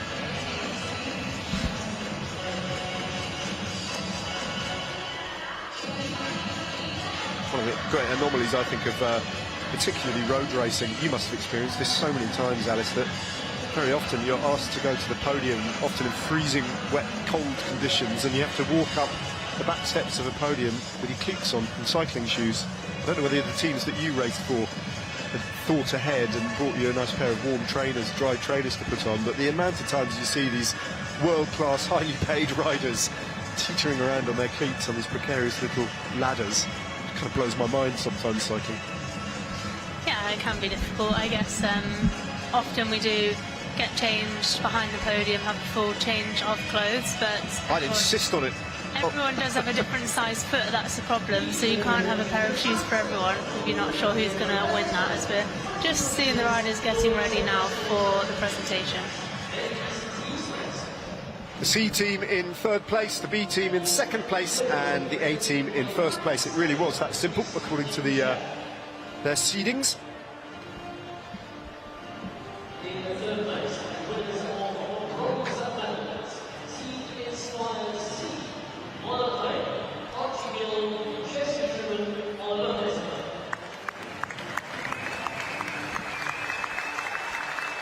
Cycling shoes duly donned by every one of these riders, all played their part. And the differences between the winning team and the third place team were not great, were they, Alice? Which will be, I think the coaching staff will look at that and go, yeah, we achieved exactly what we wanted to achieve, locking out the podium places, but also how competitive it was. Yeah, really competitive by all teams, like you say, and it's going to take a lot of analysis, of course, with all these riders riding in different positions. Obviously with the power data being on the bike, that's something they can look into, but something that is more difficult to do with so many riders and making their selections. And like we say, this pushes riders to become stronger and stronger when there's so much competition within a team. With the big objectives still to come, World Cups, World Championships, the distant prospect of the Olympics, these young men, will, the competition amongst them must be intense. Yeah, it's always difficult, isn't it, when you're teammates, but you're also competitors for selection for some of the biggest races in the world, the big competitions that they're fighting for. So there is a lot of camaraderie around the team, but of course you're still wanting to be better than those teammates. Well, Matthew Richardson's picking up his second gold medal of the meet so far. The man in the middle, and the man who does make the difference, as he proved when he really needed to in that final lap, making up in the space of 250 metres, best part of a second on his flying rival. He really is almost playing to different rules at the moment, and I'm sure the younger riders around him must look up to this 26-year-old champion who's amassing a huge amount of silverware and goldware seemingly every time he puts a number on the back. clearly in absolutely scintillating form, and ably supported by his two teammates there. Quite appropriate that he gets the trophy handed to him, lifts it aloft. He does make the difference.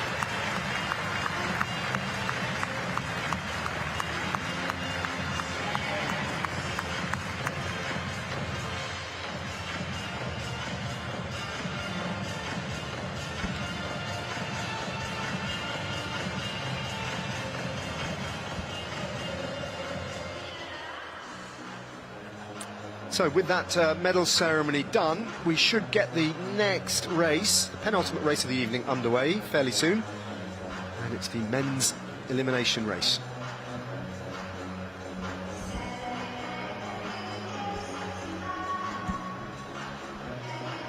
Names to look out for: Will Tidball, Charlie Tanfield, Matt Walls, William Salter, who's been very aggressive from the Alpecin Premier Tech Development Team, James Ambrose Parrish.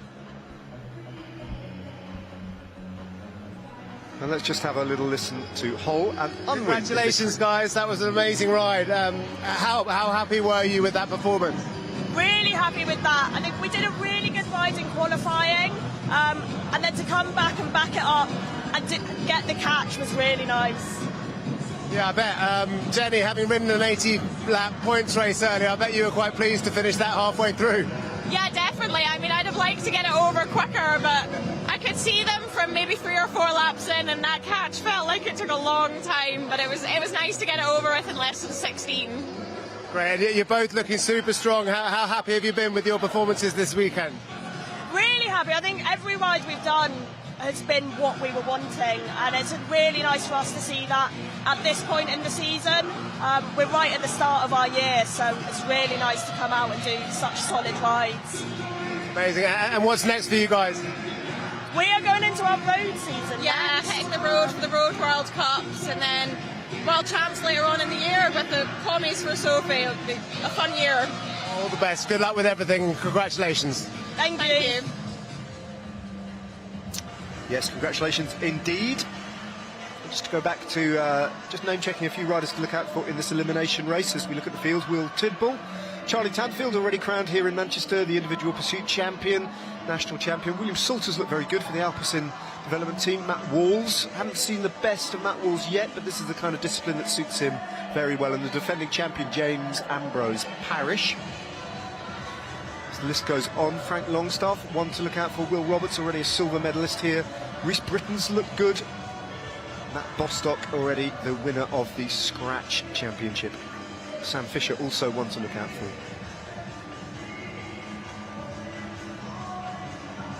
So 24 riders in total. An elimination race. One of the best spectacles, one of the most dynamic and interesting races in the entire programme. All the different tactics that the riders deploy, some preferring to expend a bit of energy by putting their nose in the wind and staying out of danger, others dicing, as many tend to want to do around the back of the bunch, knowing that they've got the skill set and the wherewithal in terms of positioning and speed to get themselves out of trouble as and when they want to. So there's various different approaches to riding an elimination race. It's always interesting to see who favours which sort of tactics, isn't it, Alice? There's more than one ways to crack this nut. Yeah, definitely, and sometimes it also depends on the track of that tactic as well. If the straights are a little bit longer, having the opportunity to come around the outside in that time to get around the outside of the bunch. But like you say, positioning is so important in this discipline, and the less riders that there are, that obviously becomes more about strength, and especially further into the race that we get, the riders that are stronger obviously lasting longer, and it can be a really tough race as well. We can often see it become quite lined out depending on if riders want to commit to that tactic.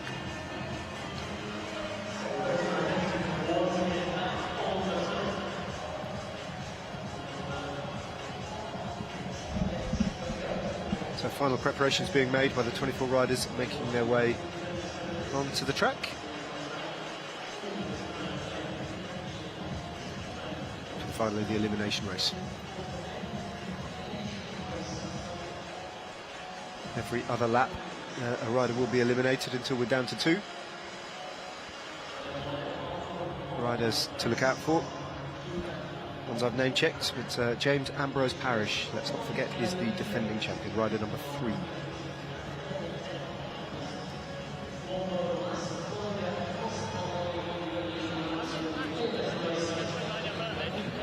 It's one of the commissaires dread, isn't it? The judges,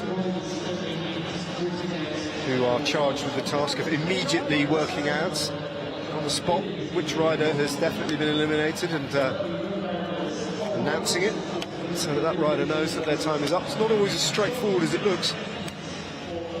No, it can be very close, very difficult, and it's not always the elimination that happens for the last rider under the line. Sometimes it can be a disqualification almost, if there has been riders that have been going down, technically not onto the track, onto the Côte d'Azur, trying to go underneath other riders. That is something that they can be eliminated for as well, because you have to go and use the actual track to do that passing. 100 years ago, when they used to race the Tour de France on gravel, and each stage was around about 450 kilometres long. Don't know if you know this, Alice, but those stages very often used to finish in outdoor velodromes. And you used to get a bunch of sometimes 20 or 30 riders come to the velodrome after 480 kilometres of racing, and then the commissaires would tell them to stop, and then they'd have to do an elimination race to determine the order over the line on the stage, because this was before video technology or chips or anything like that. So there's no way they could have watched a bunch race of 24 and worked out who'd finished 13th and 14th and 15th. So they made the riders at the end of a hellishly long day of hard racing do an elimination race. It's quite standard practice in the early days of the Tour. I didn't know that, no. They're soft these days, aren't they? They call this hard.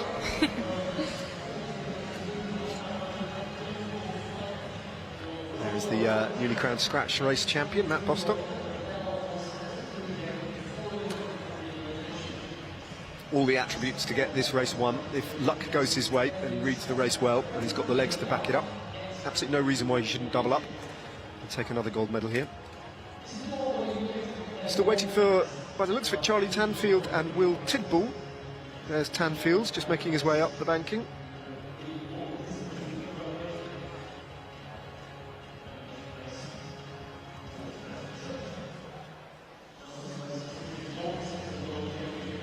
The younger of the Tanfield brothers.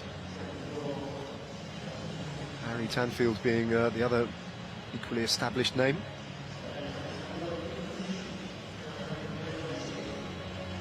Will Tidball still absent from the front position of riders at the fence. Daniel Thompson down at the bottom.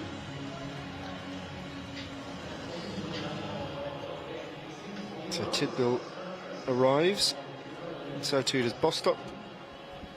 Will Perrett behind him as well, all slotting into their allotted places, and I think fairly soon we are good to go.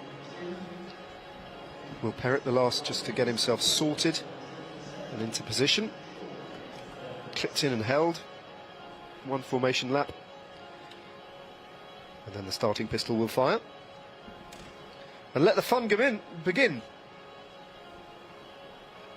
Closest thing that track racing has to the Hunger Games. Riders definitely preferring here to start further at the front and at the fence, giving them a little bit better positioning, with only a lap or two before the bell is rung for the first elimination.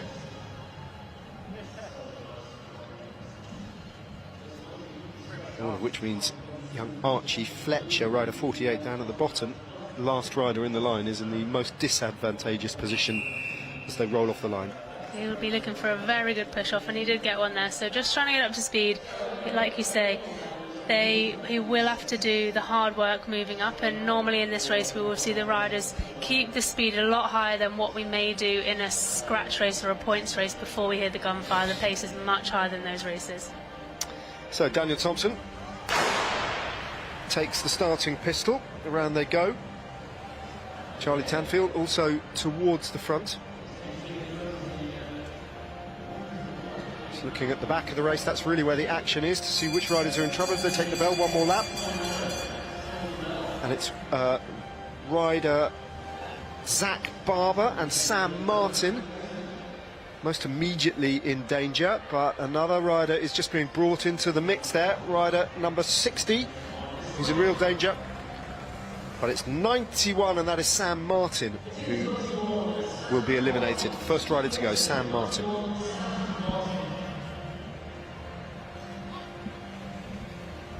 You can see just from that opening lap just how much can change, even in the last 100 metres, depending on their position on the track. Bell goes again. Next time around, there'll be another elimination. Will Salter, in the light blue of Alpecin, finds himself a little bit close to the back. He's currently trying to box in number 63, not letting him out. Nathan Hardy has been eliminated, and that was where he was being kept down the track, where it's harder to be able to get out and move around. Salter still with back marker at the moment, but looks quite confident that he's got the wherewithal to get out of that position. The rider right in front of him is Archie Fletcher, who was the last man off.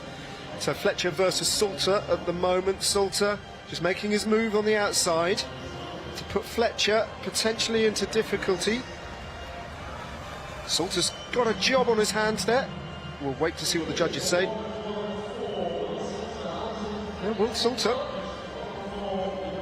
if that was a gamble, it backfired. He's gone. The third rider to be eliminated as they take the bell again. It's coming thick and fast. These laps ticking by very quickly. Rider off the back now is Rory Gravel, trying to make up room. He's going to have to go the long way round.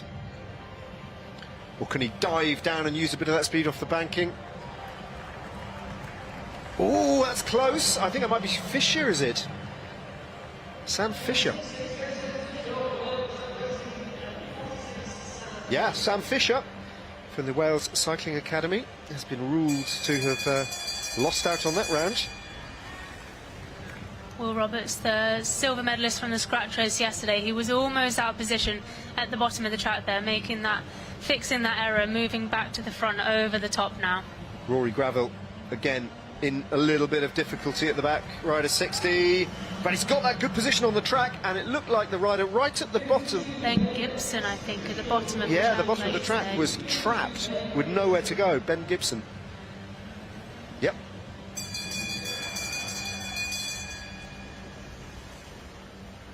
So Rory Gravel is playing a very smart game. Don't know how many more times he can get away with it. Tim Shawman looking like he has sat up there. I'm not too sure why he's done that. So he will be the next elimination. Yeah, so rider 48 is okay, and 117 Tim Shawman, as you spotted, had already sat up and drifted back, so he's the next rider to go. Come around the next time, they'll take the bell again. And the rider at the back will be Archie Fletcher one more time, almost inevitably in the company of Rory Gravel. Those two riders have been pretty much there or thereabouts towards the back.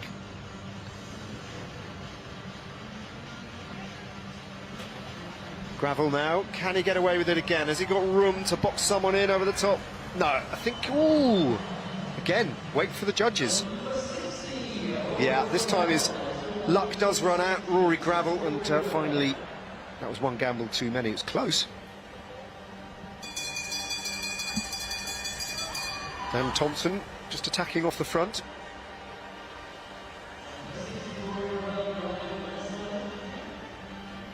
Well, Reece Britton there, having to attack over the top, was stuck at the back, but just making sure he gets over at least one rider there. Fletcher's in trouble here. Number 48, yeah. Fletcher. Archie Fletcher goes.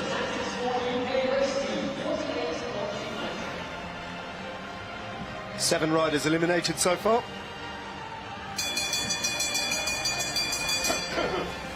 And the bell tolls one more time. And it's Ryan Oldfield. He's just a bike length or two off the back. Looking for room there. It's really congested for him to get round here, Ryan Oldfield. And I think he does. He might do. Colin Johnson. Yeah, Colin Johnston. The Spokes Racing team. Again, just so congested around where he was that he had nowhere to go. Will Roberts again making another move over the top, so finding himself out of position quite a lot, but seeing that issue quite early on and moving over quite easily. From the back to the front, in fact, he finds himself right on the front now. I think that was Will Roberts. Sorry, not Will Roberts. Ryan Oldfield. Very close there on the line between 4 riders.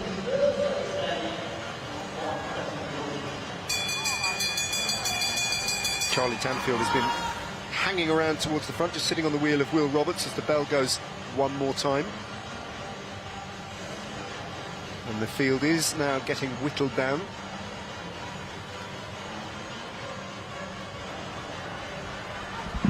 Trouble there for the unlucky 13, Zach Barber of the Spokes Racing Team. So, Will Perrott still in it, Matt Bostock, Rhys Britton, Will Roberts, Frank Longstaff, Daniel Thompson, Toby Toombs, defending champion, James Ambrose Parrish, Oliver Gill, Matt Walls, Charlie Tanfield, Will Tidball, and Matt Bostock. Did I mention him? I think I should have done. He's been very, very invisible, rider 17. Who's in trouble here? Is that a retrievable position? Yes, it is. And it's Oliver Gill who'll be eliminated next time.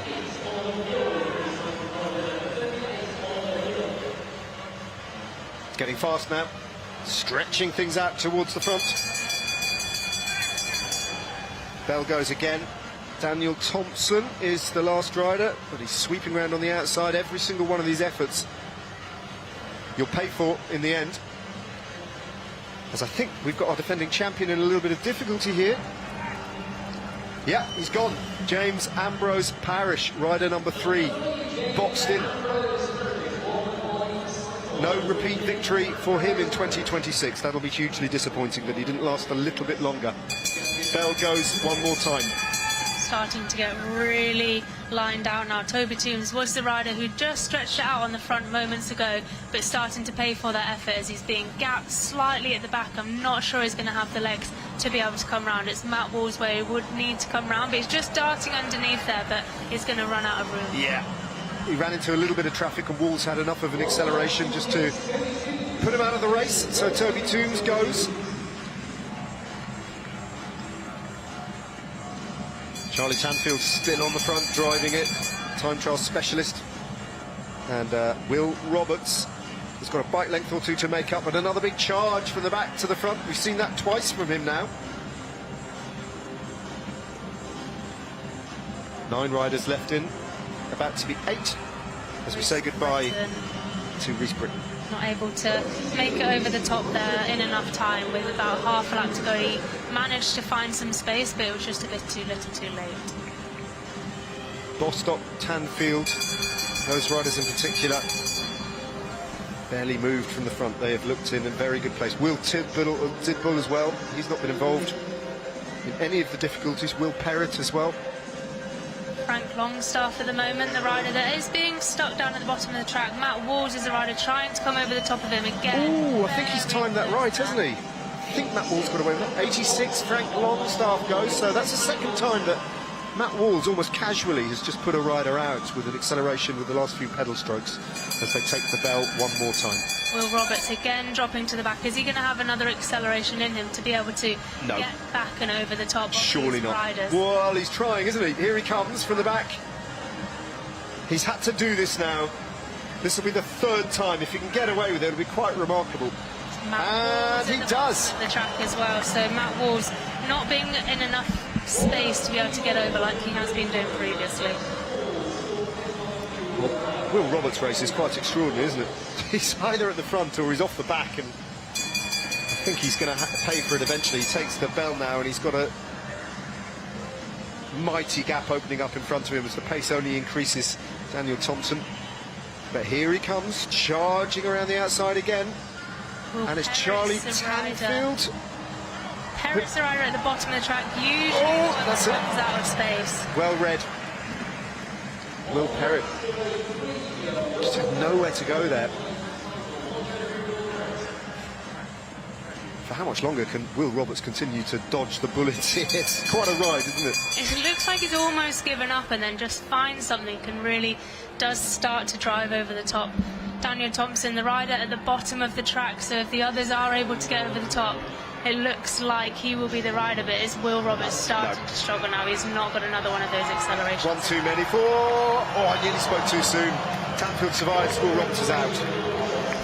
But the crowd enjoyed that. They had been noting the way he'd been riding, and they really appreciate that. Huge ovation there for Will Roberts. 4 riders left, Alice. Here we go. Charlie Tanfield in the company of Will Tidball, Daniel Thompson and Matt Bostock. Bostock right in this. Probably these riders, he's got the fastest finish. Thompson just being pinned down the track there by Tidball, so not having the space to move through there. Perfectly executed, cruel, but he had nowhere to go. So we're down to 3, Tidball, Tanfield and Bostock. Now it gets a bit cagier. Charlie Tanfield launches, goes long. Tries to get himself clear. Tanfield's getting himself into time trial mode. A little check to see if he's got the gap. He hasn't really. It's being shut down by Will Tidball. Bostock coming over the top. It's going to be difficult, this, for Will Tidball. Oh, that's really close. Really close between Tidball and Tanfield. Tidball has been declared the loser of that. That was very tight there with the naked eye. That was pretty hard to decide. Bostock was clear. Well, that was a photo finish job, but let's concentrate on the 2 riders left on the track. Charlie Tanfield and Matt Bostock. Bostock's ridden away with this, so Bostock back-to-back titles in the scratch yesterday and the elimination today. Yeah, he's done it, Matt Bostock. Charlie Tanfield in the silver medal position, and with Will Tidball will pick up a bronze medal, but he is in great nick, isn't he, Matt Bostock, and that's another gold medal and another national title for the irrepressible Matt Bostock, who enjoyed that. The sheer economy of his tactics as well. It was only in the last few laps where he really started to motor. It was, and we didn't mention him for the whole race, and that's normally what happens in an elimination. When a rider's riding it so well, you don't mention them because they're at the front of the bunch when the eliminations are happening at the back. You can see Will Tidball not too happy with that decision. He does think that he was in. The photo finish did also look like he may have still been in that, but maybe using his elbows a little bit too much for the commissaire's liking. Yeah, still discussing with the UCI commissaires, Will Tidball, arguing that out. Because with a race of that speed, it's very hard to go to any kind of photo finish. The adjudication has to be instantaneous, doesn't it? It does, but if they can't make the decision, obviously it needs to be fair, and you can't eliminate someone that maybe shouldn't have been eliminated, so sometimes they just don't make a decision.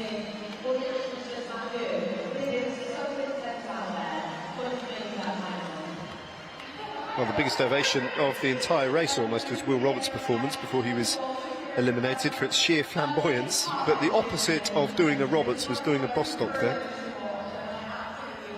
Perfectly raced from Will Bostock. Matt Bostock. Thank you. It's been a long day.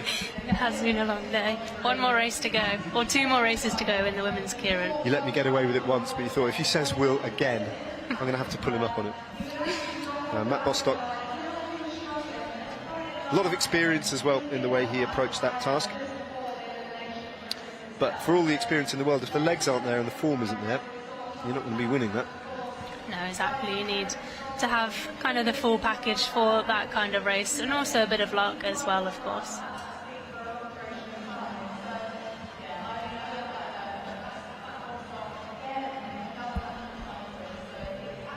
Got 1 event left, 2 races. The women's Keirin finals.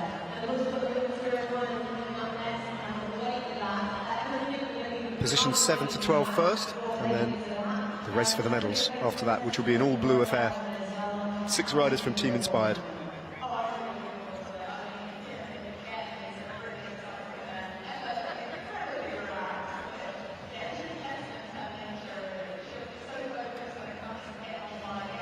So the minor final then, featuring these riders: Yewande Adesina, Rhiannon Briffa of the Beeston Cycling Club, Catherine Hinton, University of Exeter, Iona Moyer of Team Inspired, Maddie Silcock and Ellie Stone, both of the Glasgow Track Racing Club. And those are the 6.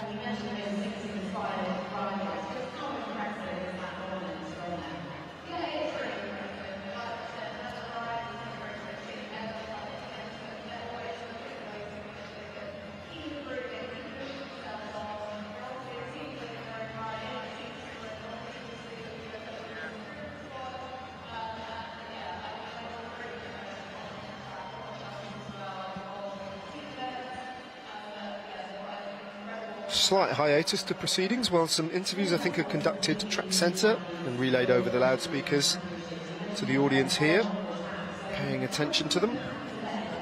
The evening's proceedings are going to be rounded off with the spectacle of the Keirin building in importance and building in tension from the minor final to the major final where the medals will be awarded. And in that major final we'll see Lauren Bell, to name but one, go head-to-head with Emma Finucane. Rhiannon Edmonds, Rihanna Paris-Smith, Georgette Rand and Lowry Thomas. So stacked with talents.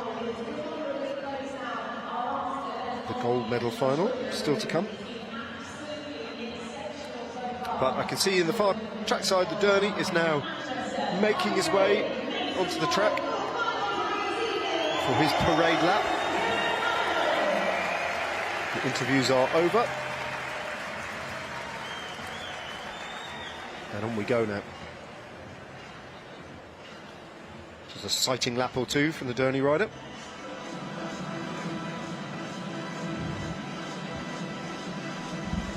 Derny just getting the tyres nice and hot for the track.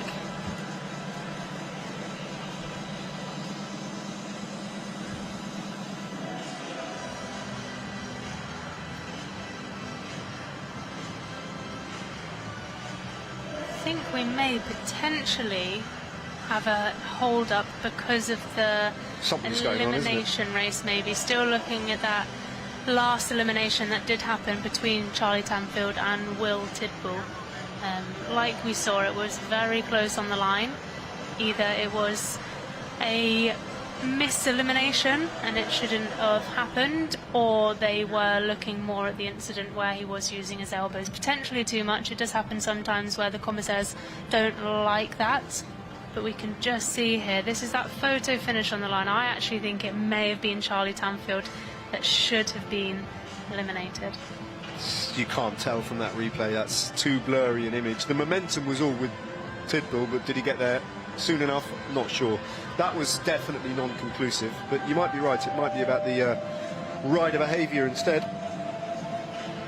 In which case, the rider who finished fourth might be awarded the bronze medal. That's it, that's not impossible. I'm trying to remember who that might have been.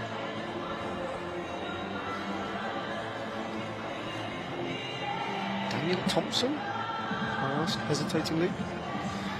Well, let's not try and speculate too much. We don't really know what's happening there, except that there is clearly a UCI Commissaire's inquiry ongoing. A decision appears to have been made. There is a, again, not totally conclusive freeze frame. They're already through the line, but that suggests that, as your gut feeling was, that Tanfield perhaps should have been eliminated.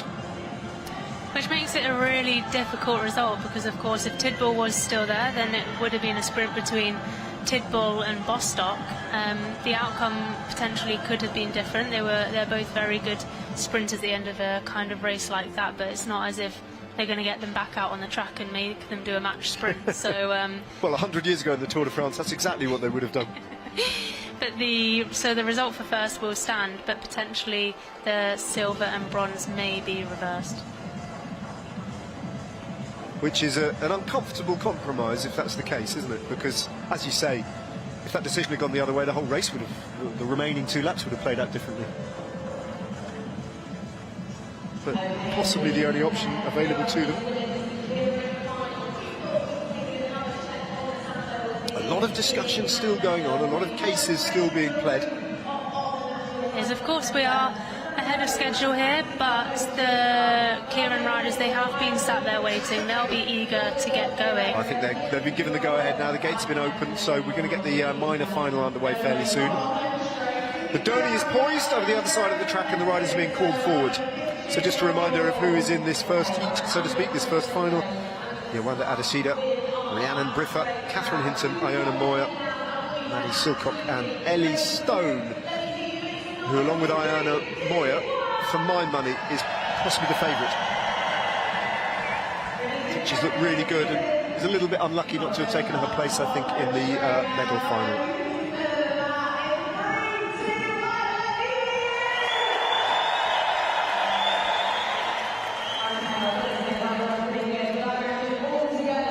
So all the riders clipped in, bar Yolanda Adesida, just mounting her bike now. She is now ready. They're all being pushed forward up to the start line, and we are good to get this race underway. The penultimate racing action of Super Saturday here in Manchester at the National Cycling Centre. The first of the Keirin finals.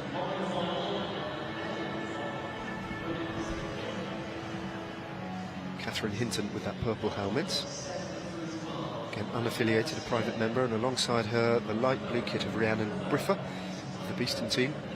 The two riders in the Glasgow Track Racing Club colours, differentiated by that little tie of orange material. And Ellie Stone's hair, rider 67. Definitely one to watch out for. As they come off the line now.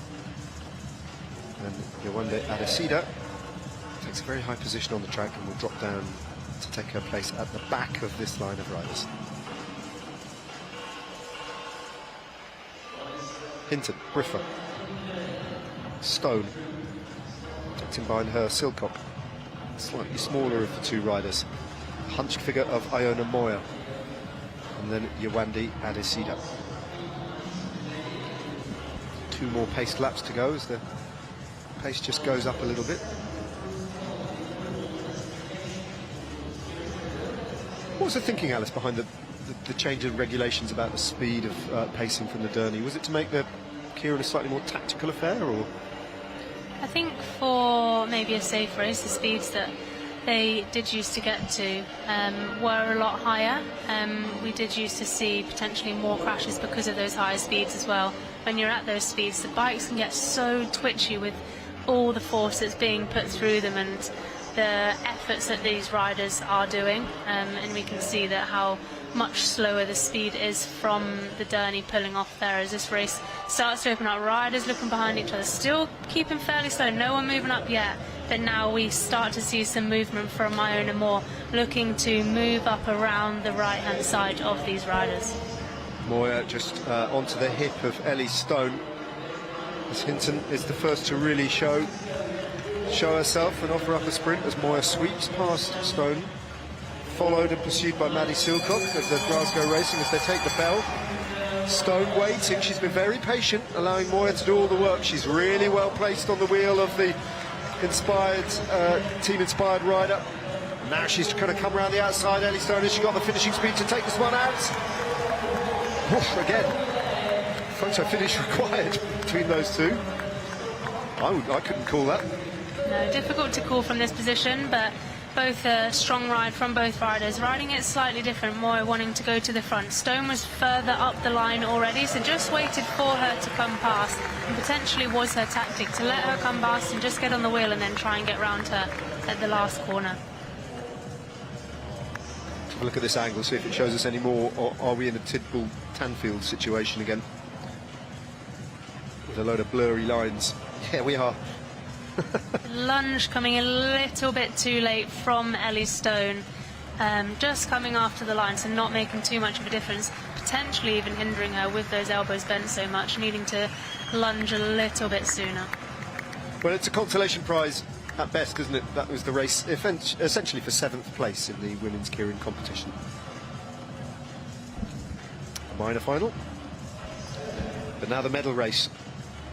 And what an intriguing contest this is.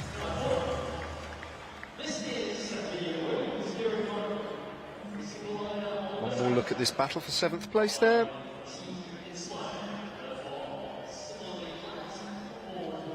Too close to call. We'll leave that one with the commissaires as well. That's piling up their work that they've still got to do before the evening's out.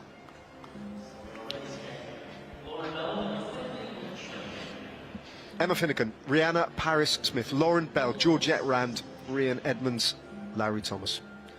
All part of the Great Britain track programme. All call this Manchester Velodrome home. And they're all pretty evenly spread here in terms of their ability, but 2 names do stand out above the others, Emma Finnegan and Lauren Bell. Finucane with 21 on her back. Lauren Bell with the number 5 on her back. So Finucane just tucked in at the moment on the wheel of Lauren Bell. Finucane in 4th, Bell just in front of her in 5th place. In 3rd place, I should say. Right at number 5.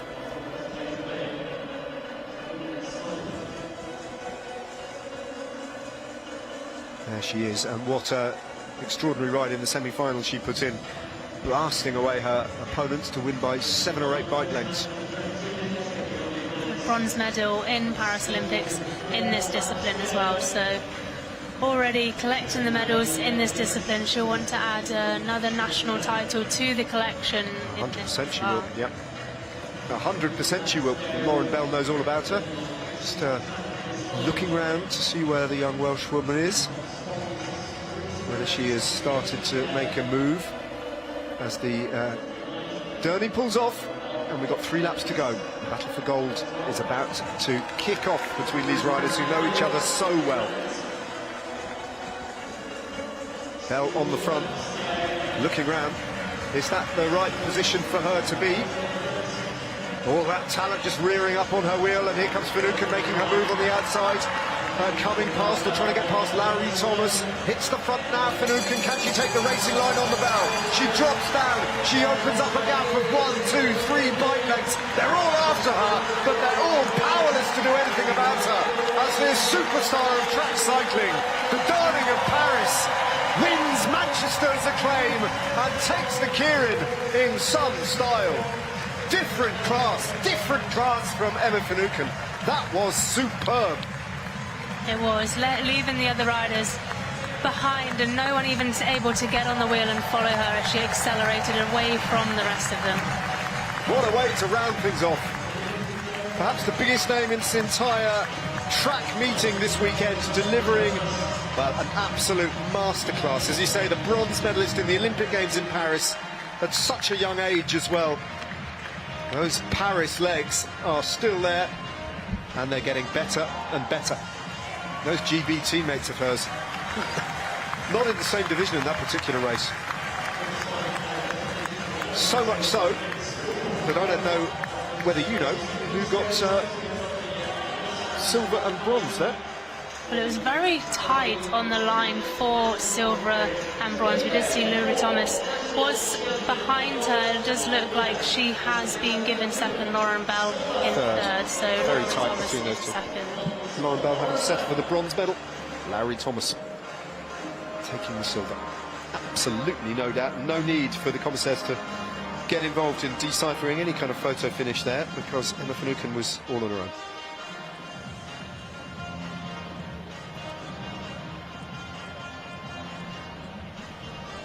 Wow, two words, Emma Finucane. She is something else. She is. So hopefully before this broadcast is over, we might be able to grab a quick word with Emma Finucane. We'll have to wait and see. We've got 3 more medal ceremonies to go before we sign off for Saturday night.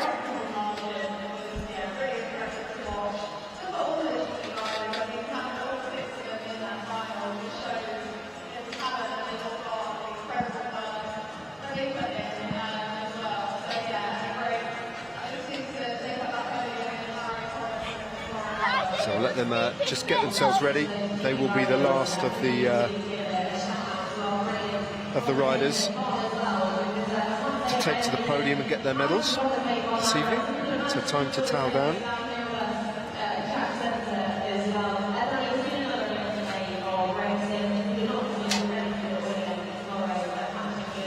The podium has been readied. Shouldn't be too long before we'll see the winners of the sprint in the men's Para B final. The gold, the silver and the bronze medals being handed out.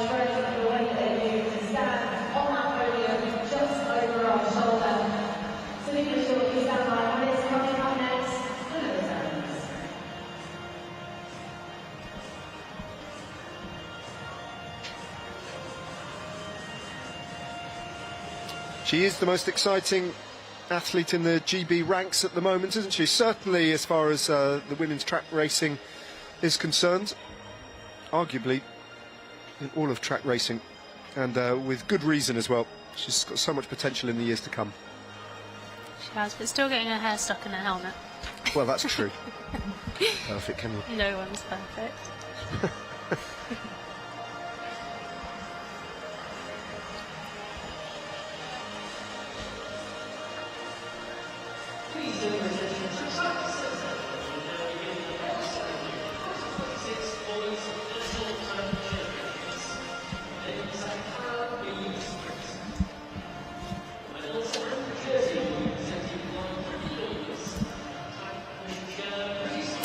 So here we go then. The pilots and the athletes of the sprint competition in the men's para B.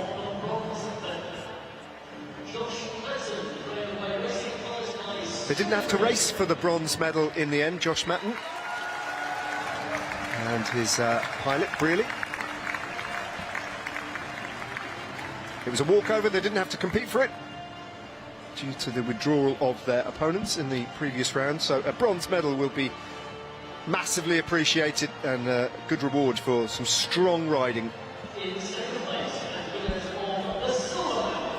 And this is the surprise package really, but they'll take it all day long. Tim Caldwell from the Weaver Valley CC and his very experienced pilot Ben Elliott. They weren't the strongest in the race, but fortune favoured the brave, literally, and on this occasion, after the withdrawal of their opponents in the previous round, they found themselves in the gold medal race, which means that even in defeat, they were handed the silver medal. But the new national champions in this discipline, Fred Ireland, who no doubt will greet the crowd, give them a wave when he's pulled on that jersey and taken his medal, and his pilot just helping them there on with the jersey, make sure it's all tickety-boo and zipped up in the right spot, is Aaron Pope, who's had a very, very busy day of racing, taking part in the earlier rounds of the team sprint competition for VC St Raphael as well. And again, this is one of those ones where you just wonder whether this podium jersey is actually going to stretch over the colossal figure of Aaron Pope. Just about. Fred Ireland gets that medal around his neck, the gold medal, the national champion.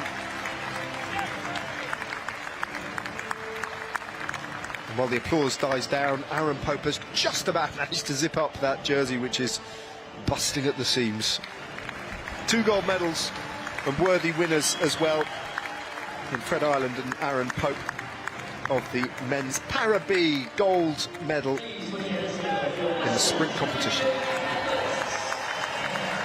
And there's that wave that we've come to know during the course of today. Big moment, and one that I'm sure Fred Ireland will treasure forever. It's all 6 riders, pilots and riders, make their way onto the podium for the obligatory photographs to mark the occasion.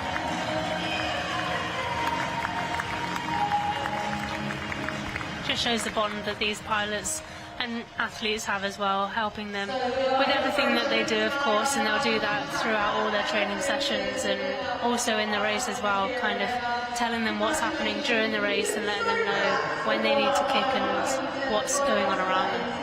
It's remarkable to observe, isn't it? And really telling, and a big, big, fascinating attribute of Paralympic sport, and one of the points of difference between able-bodied sport and Paralympic sport is this bond between able-bodied athletes and an athlete riding with a Paralympic classification. 2 more medal ceremonies still to come. As all is well between the 2 rivals for the silver and bronze medal. After all those discussions, you can see Will Tidball in conversation with Charlie Tanfield, who probably knows deep down that he might have got away with that, Alice, and that silver medal might not have been his by rights, but you take what you give him. Yeah, exactly, and it wasn't obviously Charlie's fault that Tidball was called out. He wouldn't have actually known that it was meant to be the other way around and you're just racing your own race. It's obviously done on the back wheel, so you can't see that. So also, to be fair, we're not entirely sure, are we? We've only seen some slightly blurry images. You've got a strong opinion, but there's no definitive proof either way. no proof either way. So and yeah, like we say, it could have changed the outcome of the race. We're not sure, and the result is the result.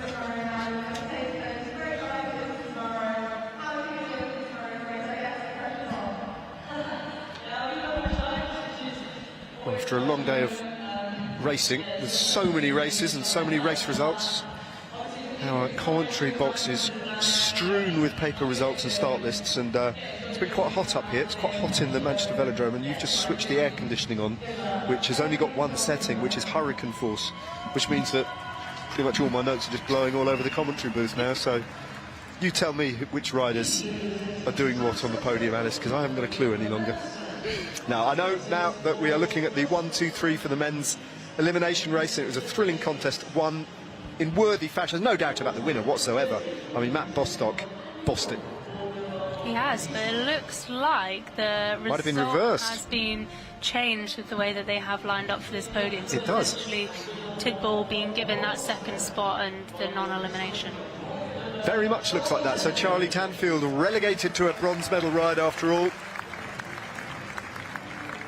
after VAR intervened, and it's an uncomfortable sort of compromise, that after the decision was changed, because as you rightly say, if it had been Tidball against Bostock for the gold medal, it might have been different.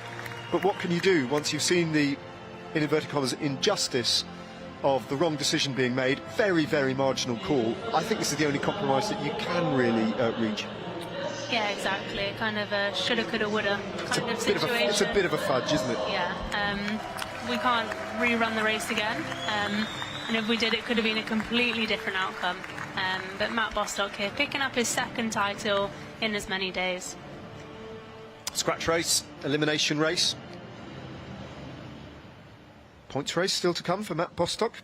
Still more opportunities to add to his tally of medals. The rider you know very well, Alice. I'm assuming that he's thinking of racing the points. Yeah, down for the points race tomorrow, obviously. And again, we'll be looking towards that. Again, very different race, a longer race, sprints involved, and tactics. So it's going to be another exciting race, and tomorrow a lot of exciting racing to come. The women's elimination race also happening tomorrow. So, after all that, we do get our 1, 2, 3. It's just not the one that we thought. As Matt Bostock with the gold medal, Will Tidball with the silver medal, and Charlie Tanfield, just in inverted commas, with bronze, step off the podium. Their job is done for Saturday's racing. Charlie Tanfield himself has accrued a gold medal and a bronze medal so far in this competition.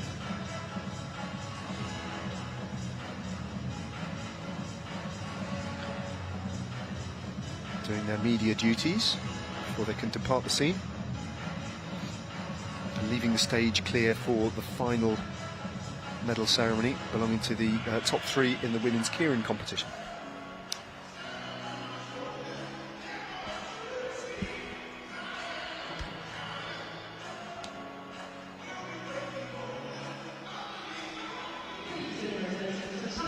Will Tidball's little boy there that he had last year, so It's up quite late, isn't it? yeah. Nearly 9 o'clock at night. Maybe telling Martin that we'd like his little boy to see him win a jersey.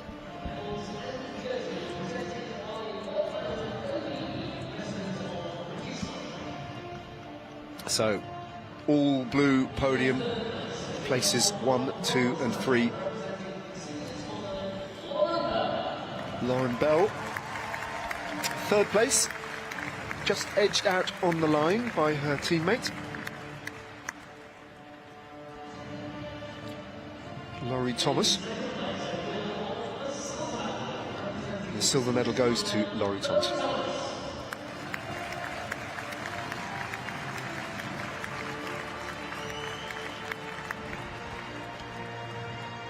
But there were a number of bike lengths difference between both Bell and Thomas and the eventual winner of the gold medal, who we're about to see, Emma Finucane. She won the semi-final at a canter. Wondering whether she needed to do that, whether she'd maybe burnt 1 or 2 matches unnecessarily there. Well, she turned up in the final against a higher quality of opposition, did it all again and simply destroyed them. It was awe-inspiring, really, wasn't it? Yeah, a really impressive final out there from Emma Finucane. The other 5 riders kind of in a line behind her, but a good few bike lengths from the back of her wheel. She's come a long way in these last 2 years, since making her debut at the Paris Olympic Games. But still at a very young age, she has got a long, long and very bright future ahead of her. And this is just a relatively significant milestone along the way to further glory still to come, no doubt, for her.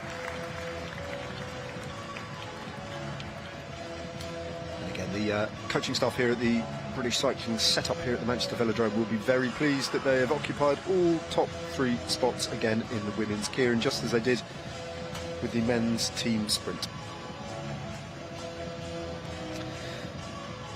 And we're hoping that we can manoeuvre this young lady. No, don't go over there, turn around and come back and speak to us and share your thoughts with us. So hopefully we'll get an interview very shortly with Emma Finucane. Just a little reminder before that, though, that tomorrow being Sunday, and riders all have homes to get to, as do spectators. Everything starts and finishes a little bit earlier. If you are watching here and you want to get down to the Velodrome, I'm sure there are some tickets still available, but the racing starts tomorrow morning at the almost unseemly hour of 9 o'clock in the morning. And the afternoon session begins at 4 in the afternoon. And it should be wrapped up within a couple of hours. So you could be home relatively early if you fancied coming down and watching the next 2 sessions of racing here at the National Cycling Centre here in Manchester.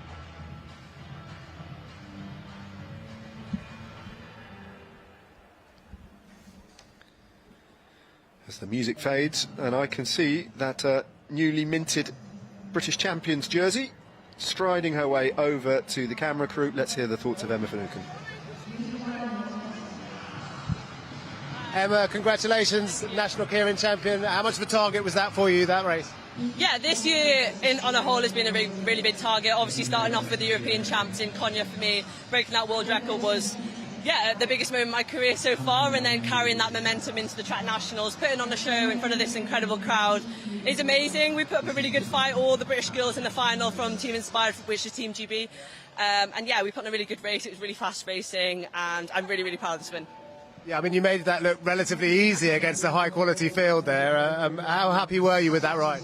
Yeah, really pleased. For sure, it wasn't easy. I had to really grit my teeth and get going in that last lap, and I wanted to put down a good time. And yeah, the girls really pushed me. We all pushed each other. That's why we're one of the best teams in the world. So yeah, I'm really proud to have these girls alongside me. We keep pushing each other day in, day out in Manchester. This is my home. This is where I train every day. So it's nice to race here and win the stripes. Amazing. You're obviously on fantastic form. What are your big objectives for the rest of this year? Maybe swapping a GB jersey for a Welsh one? Yes, I hope you can be at the Commonwealth Games. I can't wait. I feel like 4 years has taken a long time to come round. I'm really excited to put on that Welsh jersey. It's such an important jersey to me. It only happens every 4 years. I'll take it with pride. I'll ride in front of my home nation, and I can't wait. And then towards the back end of the year will be the World Championships, and that's a big target for me. Every year it is, and I feel like this year I'm excited to put on a show, see where I'm at, and yeah, compete against the best. Oh, amazing. Good luck with it all, and congratulations again. Thanks so much. Thank you very much. Thank you. And we'll see Emma Finucane back in action tomorrow. Do make sure that if you can't be here in person, you join us live. As I said, the coverage starts here from Manchester bright and early at 9 o'clock. But from Alice and from me, see you tomorrow, and thanks for watching.